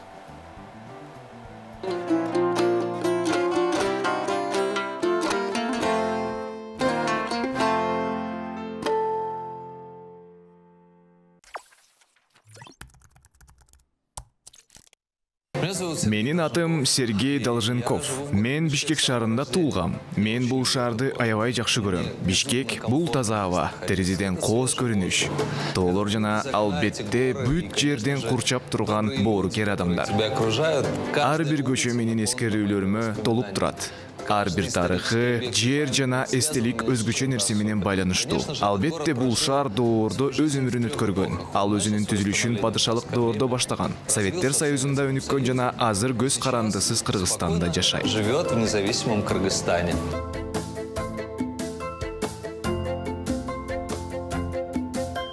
Бул чырмалыштар достуктун белгиси катары Армения тарабынан Бишкек шаарынын тургундарына тартууланды жана шаардын символу болуп калды. Жакынкы мезгилге чейин биздин коңгуроо Москвада Кремлдин коңгуроосу сыяктуу эле угулуп турганы кызыктуу. Бирок былтыртан бери биздин коңгуроо улуттук колорит менен жаңырды. Эми алар темир комуздун үнү менен жаңырат.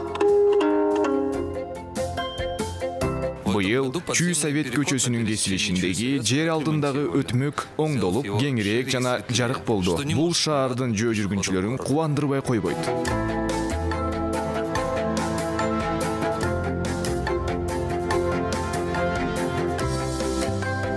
1955 жылы Бишкекте эң сонун имараттардын биринин курулушу аяктаган. Курулуш ушунчалык татаал жана жооптуу болгондуктан Кыргыз курулуш трестинин алдында архитектор Лабуренко менен жана ал кезде Фрунзе шаарынын башкы архитектору Павел Ивановдун жетекчилиги менен өзүнчө курулуш аянты түзүлгөн.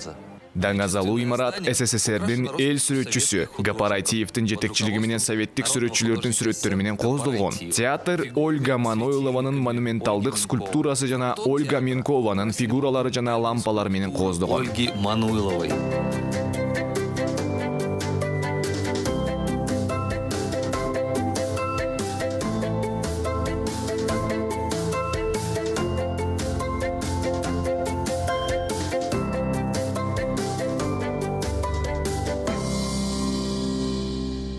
Театрдын сахнасында СССРдин эл артисти Бибисара Бейшеналиева, Чолпонбек Базарбаев, Сайра Кийизбаева, Абдылас Малдыбаев, Калый Молдобасанов жаркырашкан. Эми көрүүчүлөр жаңы муундагы таланттуу опера жана балет солисттерине кол чаап жатышат.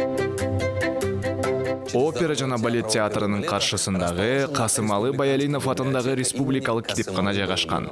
Кыргызстандын ар кандай скульпторлору тарабынан жасалган китепкананын барельефтеринде илим, искусство жана адабият ишмерлери чагылдырылган. Анын ичинде Михаил Ломоносов, Дмитрий Иванович Менделеев, Лев Николаевич Толстой, Касымалы Баялинов, Токтогул Сатылганов жана башкалар. Китепкананын имаратынын архитектурасынын автору белгилүү кыргыз архитектору Владимир Нусов болгон.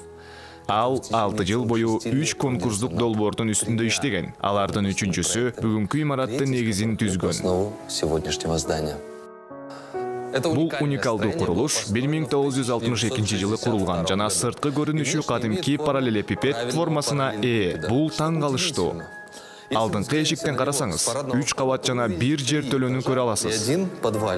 Бирок сиз аны айланып өтүп, түштүк тараптан карасаңыз, анда 6 кабат менен 2 жертөлөнү көрө аласыз. 2 подвальных. Именно это и делает это здание удивительным. Бул имараттын жашырын күзөтчү периштеси Чыңгыз Айтматов. Кантедагы 90-жылдары эң оор мезгилде бул имаратты коргоого Чыңгыз Төрөкулович жардам берген. Экинчи кызыктуу жагдай, дал ушул жерде Кызыл алма повестинин негизинде тартылган тасманын кадрлары тартылган. Акыры ушул залда 2007 жылы Чыңгыз Айтматовдун акыркы тоолор кулаганда китебинин бет ачары болуп өттү. Книги Чингиза Айтматова «Когда падают горы». Бүгүнкү күндө бул китеп фондунда миллиондон ашык нускадагы китеп бар. Дагы бир кызыктуу факт. Күзөтчүлөр эртең менен шыбырларды, үндөрдү угуп, ачык китептерди табышаарын айтышат. Бул өз кезегинде китеп баатырлары жашыруун ушул керемет жерде жашайт деген уламышты жаратат. В этом замечательном месте. 3-чү кабатта искусство залында уникалдуу сейрек кездешүүчү гранд пластинкалардын жыйнагы бар. Анда ар бир адам кыргыз музыкасынын сахнасынын классиктерин уга алат. Эстрада Кыргызстана.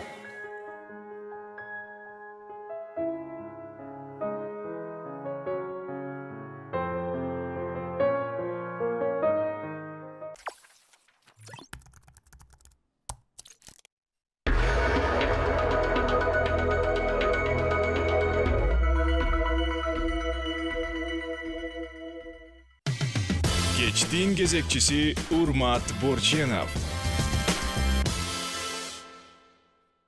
Бишкек канткенде жайлуу борбор болот. Кыскасы мына ушундай темада биз бүгүн кеп козгоп атабыз.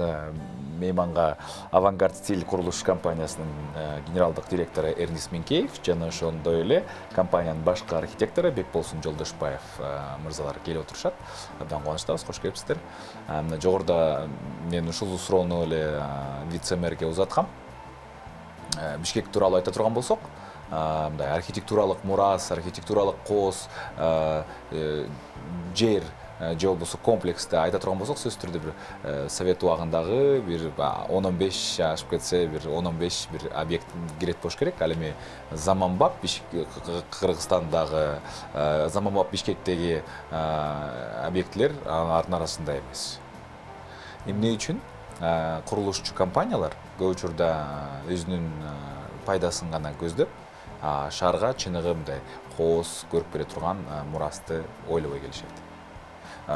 Вице-мэр жообу боюнча акча жок болуш керек, акча аз болуш керек. Чындап эле акча көп кетеби, кооз, анан мындай өзгөчө кылып курганга? Же билбейм, эмне жетишпей элек дейм да. Жөн эле коробка куруп койгондун ордуна мындай козураак, мындай башкачараак, стильный нерсе жасаганга. Эмне жетишпей атат? Акчадан бөлөк. Мен билбейм, акчаны көп аргумент катары кабыл алган жокмун негедир.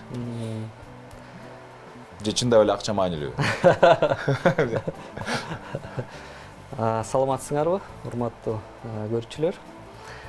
Эми мына көрүп атпайсызбы, биздин ошо Совет доорунан кийин, мына туура айттыңыз, эң негизи архитектуралык долбоорлор, ошондой объектилер Совет учурунда көп курулган. Ошол биздин эми шаарыбызга канча, бизге Бишкек шаарына болгону 140 эле жыл болуп атат. 140 жылдан ашып калды да. Совет доорунан кийин биздики ошо 30 жылда өзүңүз көрүп атасыз, мындай аябай мындай уникалдуу, мындай аябай таң калтырган ошондой чоң проект долбоор болгон жок. Же мамлекеттен дагы, же жеке компаниялардан дагы. Тилекке каршы. Тилекке каршы. Сиз айткандай, туура айтып кеттиңиз, бул акча маселеси дагы мындай айткандай аябай чоң роль ойноп атат. Анткени аябай мындай архитектуралык чоң проект куруш үчүн ошол мындай айткандай биздик азыркы бүгүнкү күндө курулуш компаниялары негизинен турак жайларды эле куруп келатат. Турак жайларды куруп атканда 1 чарчы метрин сатыш үчүн ошондо ар бир мындай айтканда архитектуралык элемент, ар бир материал, ар бир колдонгон жанакындай лифттер, ошонун баарын мындай айтканда баасы саналат.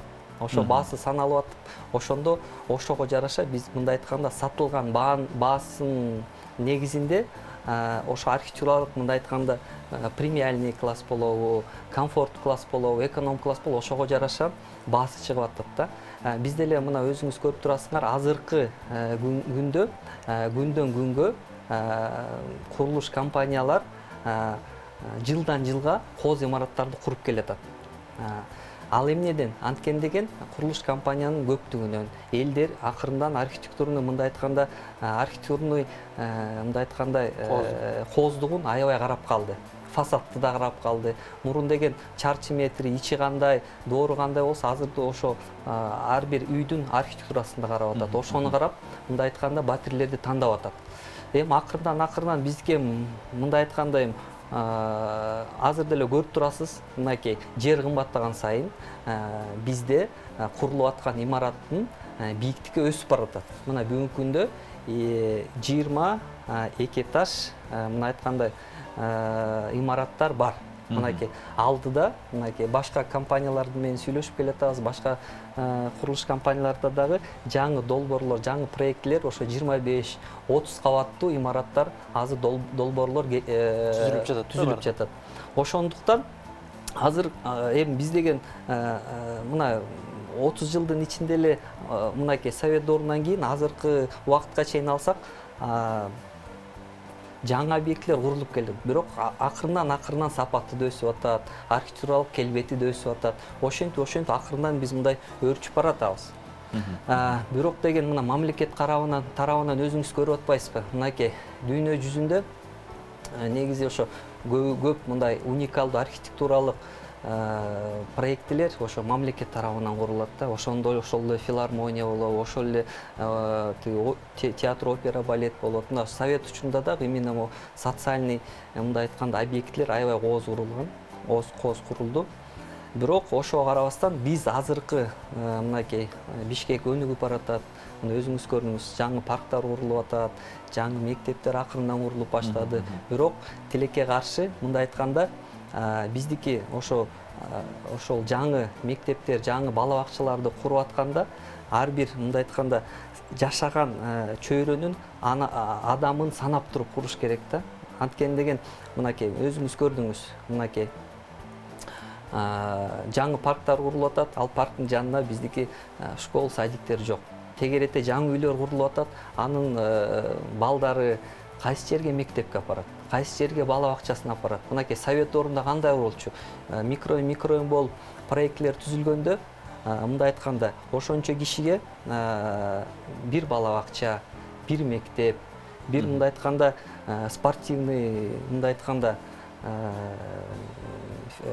спорттук мындайки аянтчалардын баары курулчу. Азыр андай болбой атпайбы. Азыр мамлекет тарабынан мындай комплексный застройка болбогондуктан ошон үчүн мындай айтканда курулуш компаниялары курула баштады. Бирок курулуш компаниялар бүгүнкү күндө азыркы биздин проектлерди ала кетсек, биздики мынакей точечный застройка эмес, мындай комплексный застройка куруп атабыз.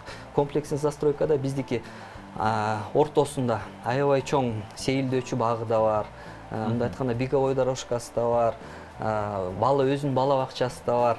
2 кабат жер алдында парковкалардын баары проект боюнча камтып атабыз да. Совет орунда мындай айтканда подземный парковка, жер астында парковкалар жок болчу да. Ошол азыр эми көрдүңүз, бир үй бүлөдө бирден эмес 2ден 3төн дагы автоунаа бар. Эми ошол автоунааны шаарга батырыш үчүн ошондой долбоорлор курулуш керек. Мына канча башка мамлекеттерди көрүп келатам. Ал жерде бизнес-центр курайын десең, бизнес-центр мисал алсак 500 кишиге. 500 кишиге бизнес-центр куралы десек, жок дегенде жарымына мындай айтканда автоунаа жанына 2 кабат болобу, 5 кабат болобу автоунаа курушун керек, же жер астында болуш керек. Биздики бүгүнкү күндө көрүп атпайсызбы? Бизнес-центр курулуп, жанына парковкасы жок. Бүгүнкү күндө ошондой, бирок азыркы жаңы долбоорлор болуп, жаңы үй курулуп атканда, азыркы талаптар кичине жакшы болуп калды. Ушунда ар бир батирге бирден автоунаа коюучу жай болуш керек. Бирок азыр бирден да аз болуп калбады. Азыр бир үй бүлөдө бирден эмес 2ден 3төн автоунаа болот. Ошон үчүн ошол маселени аябай караш керек болуп атат да. Сиз жана жогоруда айтып атпайсызбы, мамлекет көбүрөөк куруш керек, филармония сыяктуу объектилер депчи. Бекболсунга сурообузду утуп келип турат да. Эми жеке эле мамлекеттик чоң объектилер жөнүндө кеп болгон жок да. Биз мисалы үчүн ошол эле кооз дүкөнчө бизде жок да. Баары эле мындай контейнер, 4 бурчтук, тик бурчтук, тойкана болсо деле тик бурчтук, асортнягыбыз деле болсо тик бурчтук. Эмне үчүн же эмне себептен архитектуралык бизде креатив азбы, же болбосо архитектуралык креативдүү идеяларды ишке ашырууга мүмкүн эмес болот. Мындай кооз дүкөн болобу, же болбосо жакшынакай кичинекей өзгөчө бир кооз өңдөрү да башкача бала бакча болушу мүмкүн. Мындай майда бирок коммерциялык мекемелер деле жок. Алар деле бир типтеги окшош мындай көңүрт. Сиз жок деп келатасыз, жок эмес бар эле. Көп жери көрбөй билбей калышы мүмкүн. Точно мындай жакшылап карап келгенде бирден чыкса болот. Бирок ал жактан силерге кошулам. Бул аздыктын эмне себеп келтирет? Биринчиден, концертный зал курулса, дүкөндөр курулса, бул кийинки колдонгонго арендага берилет же сатыкка чыгарылат. Сатыкка чыгарылганда баасы кымбат болгондо, баасына ошол кооздугу да кирет, функционалды кирет, строительствонун убактысы да кирет, ошон баары киргенде, анын баардыгы көп болгон сайын кооздук, анан качествосы мындай айтканда бийик болгон сайын кымбатыраак болот. Көп адамдар ага бизнести алып кеткенге мүмкүнчүлүгү чыкпайт да. Ошон үчүн көбү ошонун баардыгын минимальный мындай айтканда качествосын чыгарып, бүттүгүн минимальный кылып, колдоно алган бизнесменге жетишчү тармактарга ылайыктап берет да. Ошон үчүн баардыгы однотипный болуп көрүнөт көбүнө. Анын баарын көтөрүш үчүн общий циклды алганда, строительствого келди, бааны көтөрдү, кооздук жакшы кылды, конструкцияны көтөрдү, бүттүгүн аябай салды, баасы көтөрүлүп кетти. Ал арендага берди, бизнесмен келди, арендага алды. Ал болсо кымбат арендага алган соң продуктысы да кымбатыраак сатылат да. Кымбатыраак сатылгандан кийин карапайым эл көбү албагандан кийин анын соодасы жакшы өтпөйт. Жакшы өтпөгөн соң ал болсо жабылган башка барат, арзаныраагын арендага алат да. Арзандагы аренда болсо арзаныраак салынган, тезирээк салынган, убактысы кылынган. Ошон үчүн бизнес тармаганда мындай малый бизнес тарап жагынан караганда ошол жак жакшы өнүкпөйт. Ал жакка чоң акчалар кетирилиш керек. Мамлекет тарабынан кетириш керек деп ойлойм да. Эмнегедир ар бир өлкөнүн өзүнүн символу бар. Казакстанды алсак Байтерек бар, Францияны алсак Парижде Эйфелева башнясы бар. Анан кийин Биг Бен бар, оны үчүнтүп алып, анан кийин Кыргызстандан келгенде суроо пайда болот да. Эмне деген мындай Бишкек шаарынын символу эмне?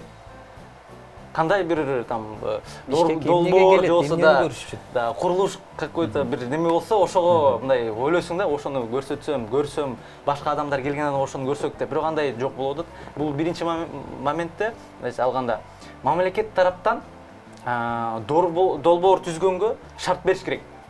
Курулуш компаниялар көбү мүмкүнчүлүгү бар, көбүнүкү. Мындай айтканда укуктар бар барын тургузуп даярдаганга. Мамлекет тараптан кандайдыр бир налогдон может быть послабление бериши мүмкүн, жер бөлүп бериши мүмкүн, коммуникация алып келиши мүмкүн, материалдарын, пошлиналарын барын азайтып ошентип келип берсе, курулуш компаниялар көп эле алдыга чыгып, ошону тургузуп, мен тургуздум, мынакей бул биздин Бишкек шаарынын символу дегенге көп курулуштар, курулуш компаниялар салым берет. Ошол эки тараптуу, мындай айтканда, жумуш болуш керек да. Мамлекет тарабынан, курулуш компания тарабынан. Негедир мамлекет өзү жалгыз анын баарын алып кеткенге шарты жетпейт. Негедир адан сырткары проблема деп айтсак, көп проблема бар, ошол жакка, там финансан ошол жакка вливать этип чыгарганга көп маани түзүшөт. Ошон үчүн ойлойм, бизде проект түзө турган жакшы архитекторлор бар, конструкторлор бар, жакшы маркетологдор бар, ошонун баардыгын жүнө билдирип, болбосо өзүбүздүн калкыбызга билдирген, анын баарын коздогон, тургузганга курулуш компаниялар бар. Ошонун баарын жасап, материал алып келип, болбосо биздин өзүбүздүн материалдарды колдонуп, Кыргызстанга чыккан. Ошону колдогонго бүт мүмкүнчүлүгүбүз бар. Азыркы моментте баардыгын сүйлөшүп, ошо жумушту аткарганга бир организация, болбосо бир киши чыгыш керек да, мен ойлойм. Ошондо бирөө башынан баштап этегине чейин алып келсе, бир символ тургузсак деп 30 жылдан бери тургузуп башташыбыз керек уже. Ошондой ой кетет да менде. Чоң тармактуу концертный зал, филармония тургузганга бүт назначениесине караш керек. Бүт тургузган имараттар минимум деп алганда өзүн багыш керек. Ар бир имарат багылыш керек да. Бул электроснабжение, водоснабжение, канализация, газоснабжение, даже уборка, анан кийин амортизация деген бар. Ар бир имарат турулгандан кийин өзү зарабатывать этип, мындай айтканда иштеп, филармония болсо кишилер келип концерт көрүп, неме болгон тыйын калтыргандан кийин ошол жактан бөлүнүп чыгып, өзүн багыш керек. Бизге ошол тарап жактан да аябай аз жумуш өтүп жатат. Филармония аябай көбүрөөк концерт өткөзүп, парковкаларды туура ылайыктап, маркетинг тараптан чыгарса, өзүн багып кетсе, башка адамдар дагы тургузуп баштаган же болсо ойлогондор ошону айтат, дагы филармония курушубуз керек, будан чоң, будан заңгыраткан, коозгул куруш керек деп ойлошот да. Өзүн бакпай турган үчүн анын развитиясы аз болуп жатат. Башка ал филармониядан эмес, бүт тараптан. Чоң дүкөндөр, мен айтып кеткендер, филармониялар, мектептер, мындай айтканда государственный, мамлекетке караштуулар, университеттер көбү ошол тараптан өнүкпөй жатат. Бизде көп университет, Кыргызстанда аябай көп университеттер бар. Советский Союз мындай убагында салынган университеттер бардыгы, жаңы колледждер салынып келе жатат. Ошолордун бардыгын жаңыртыш керек деп ойлойм. Бул мамлекет тараптан дагы жанагы инвесторлор дагы тартып жасаса болот. Ошолор бекте алып берип. Анан кийинки мектептердин көп ситуациясы мындай начарыраак болуп жатат азыркы моментте. Кышында барсаң көбү суугураак кабинетте отуруп окугандар, учурлар бар. Детский площадкалар аздыктар бар. Кээ бирлер даже региондорду алсак, туалеттери сыртта. Ошол моменттер туралаганда анан өнүгөт дейм да. Бул мамлекет тараптан гана эмес, иштеген ошол жактагы мындай айтканда руководителер бар да, ар бир организациянын, ошолордун баш болуп башталыш керек. Ошолор баш болуп, ошолор көтөргөндө мамлекет көңүл бурат. Инвесторлор көңүл бурат, курулуш компаниялар көңүл бурулуп, ошол тарапка өсүп, анан курулуш компаниялар да азыр жөн тургузбайт да көбү. Маркетинг тарабында алып кеткенгечи, ар бир мынакей тургузду. Анан буну мен тургуздум деп айтылат. Курулуш компания. Ошон үчүн дагы ошол маркетинг тарабынан жагы да салым келтирип, анан кийин мындай финансы бөлүнүп, же болбосо каражаттар, кишилер бөлүнүп, строительдер бөлүп ошол тургузганга мүмкүнчүлүк жетет көп курулуш компаниялардан. Бир адам чыгыш керек, же бир организация чыгыш керек, ошонун баарын алып чыгып талкуулага. Мына эфирге чейин экөөңүздөр тең айттыңыздар, мына Илья Варламовдун блогун көрдүк, Бишкек тууралуу айткансына кошулабыз, туура эле айтты деп. Анан кийин ал абдан көп сынады да. Мисалы үчүн бизде Бишкек шаарыбызда, борборубузда мындай уютный кооз двориктер жок койсо экен. Анан кийин бир дворикти деле мактады да. Мындай эч мындай каражат талап кылбаган. Анан мындай суроо бергим келип атат. Ошондой уютный, креативный, концептуальный бир кооз нерселерди курганга мотивация бериш үчүн себептегенде көрсө андай нерсени жасаш үчүн да көбүрөөк акча керек турбайбы? Курулушчуларды ошондой көбүрөөк мындай коозураак, сиз айткандай келбеттүүрөөк нерселер жасаш үчүн эмнелер жасалыш керек, кандай шарттар түзүлүш керек? Ну, негизи мындайда, эң негизи ошо элдер, ошо калктын жашашына ыңгайлуу шаар болуш керек. Ыңгайлуу, мындай айтканда, эс алуу жай болуш керек. Негизи элге бар ыңгайлуу кылып жасалыш керек да. Бүгүнкү күндө өзүңүз көрүп атпайсыңар. Мындай айтканда, менин оюмча, аябай масштабный проектлерди баштабай, мында акырындан мындай айтканда кичирээк, бирок сапаттуу нерселерди кылыш керек. Ошо сиз туура айтып кеттиңиз, мындай чоң имараттар болбосо деле, мындайкей кичинекей бирок деген дүйнө жүзүнө таанымал мындай ошо кыйшайган үй болобу, мына Пизанский башнядай болобу, же жанакындай Гаудинин жанакындай архитектурный формалары болобу, ошону туура айтып кеттиңиз. Бирок деген бизди кыргыздар билесиз да, көчмөн калп болгон. Анан биз деген мынакей жаңыдан эле мындай айтканда башка мамлекеттердин тарыхын карап көрсөк, алар кылымдар 10 кылым, 15 жыл, 15 кылымдан бери акырындан өнүгүп өрчүп келишкенде, биздики азыркы карап турса, биз эми көчмөн калп болуп, мынакей азыр мына шаарларды куруп баштадык акырындан. Биздики деле акырындан мынакей мыкты архитекторлор чыгып келатат.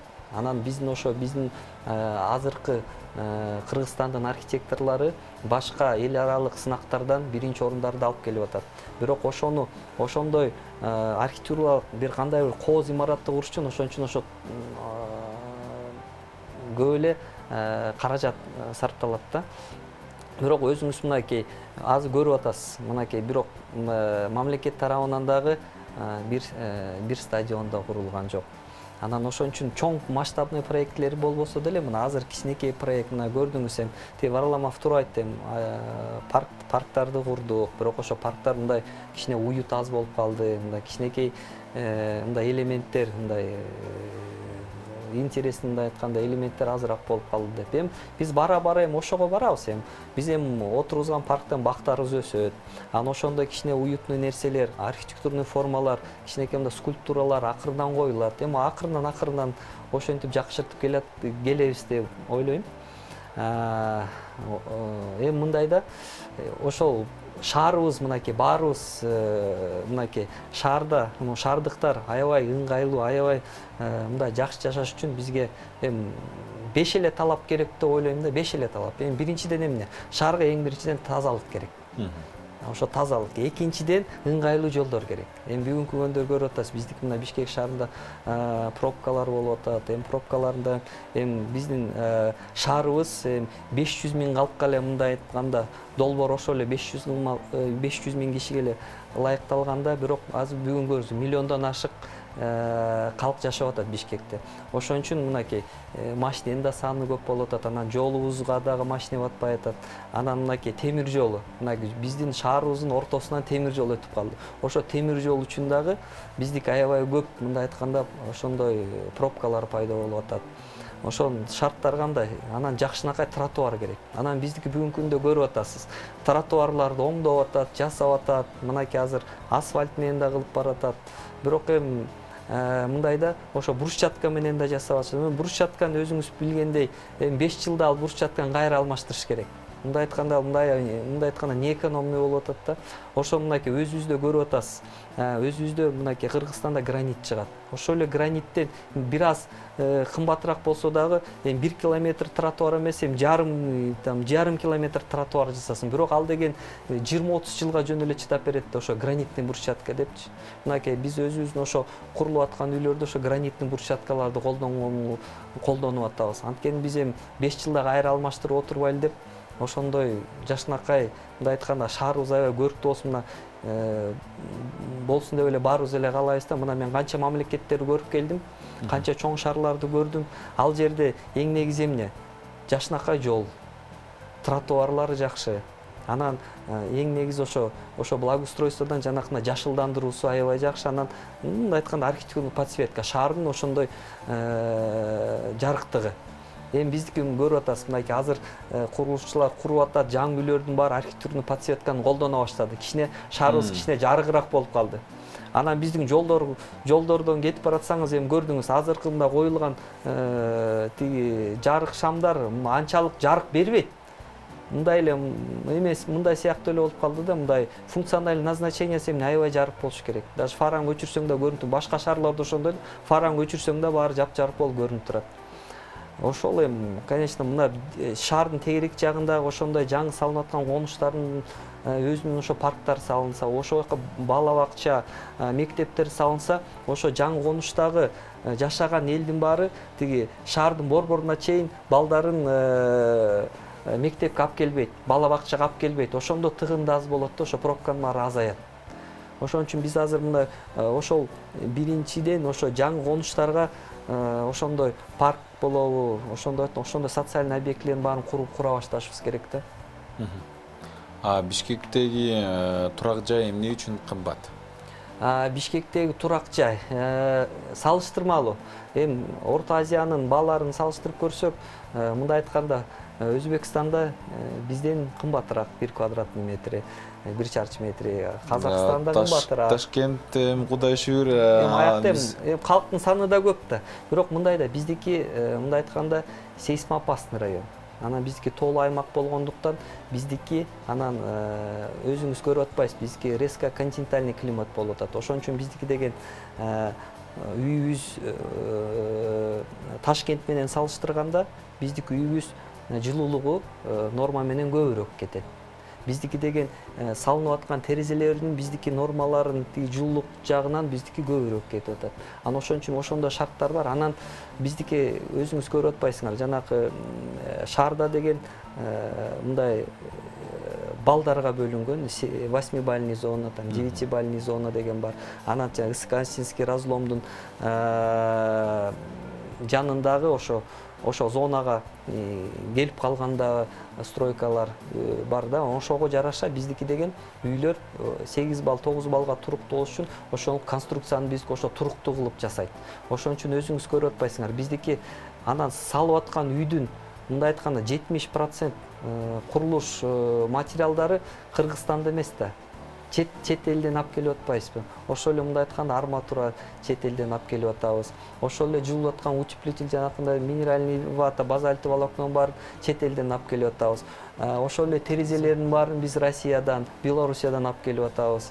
Ошол эле жанакындай кабелдин баары же Турция, же Россиядан алып келип атабыз. Бизден Кыргызстанда эмне үчүн ошо 1 чарчы метр кымбат болгондуктан, анткени биз деген биздики колдонгон нерсе биздики өзүбүздүн кирпичибиз болуп атат, өзүбүздүн бетон, цементибиз болуп атат, кумубуз болуп атат, шагыл болуп атат.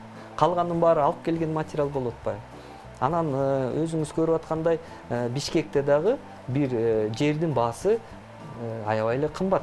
Анан ошону куруучулар сатып алат, жердин тиги жердин баасын сатып алып, ошонун баарын жанакындай норма менен, СНИП менен курганда аябай, мындай айтканда ошо норма менен курулган үй аябай арзан болбойт да.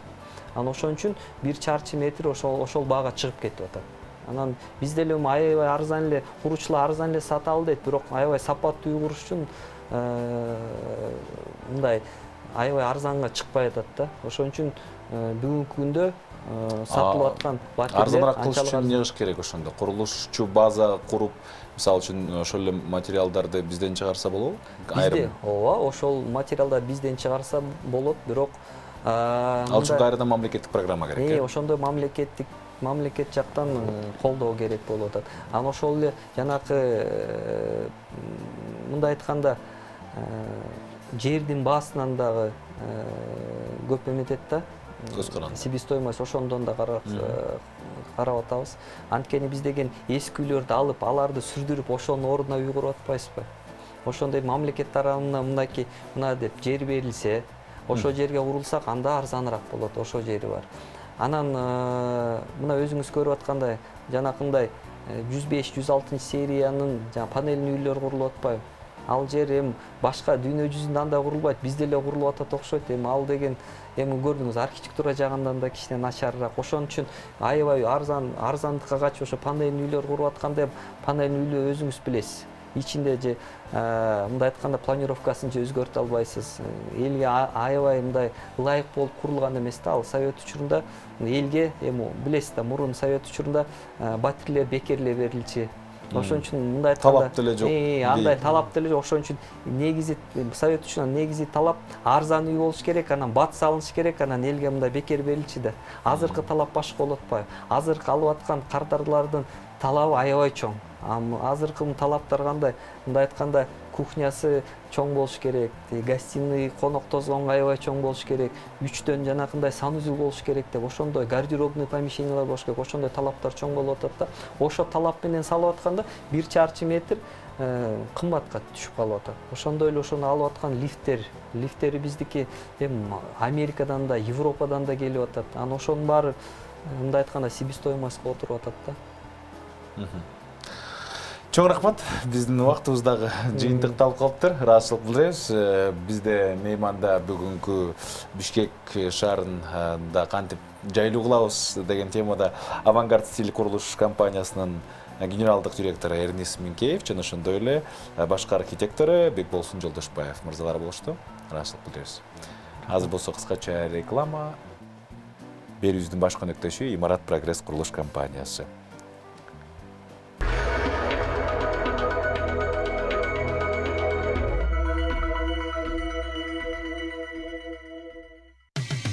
Кечтин кезекчиси Урмат Борченов. Албетте бүгүнкү темабыз өтө орчундуу, өтө глобалдуу жана ошондой эле өтө кеңири тема, ошондон биз бир четин гана талкуулаганга жетиштик. Сөзсүз түрдө балким кийинки эфирлерде бул темабызды улантабыз. Бишкекти кантип жайлуу коос шаарга айлантабыз. Мына ушундай темада бүгүн баарлаштык. Иш күндүн кечи өзүнүн ишин эртең улантат. Мен Урмат Борченов, сиздер менен кезектеги эфирлерге чейин кош айтышам. Бар болуңуздар.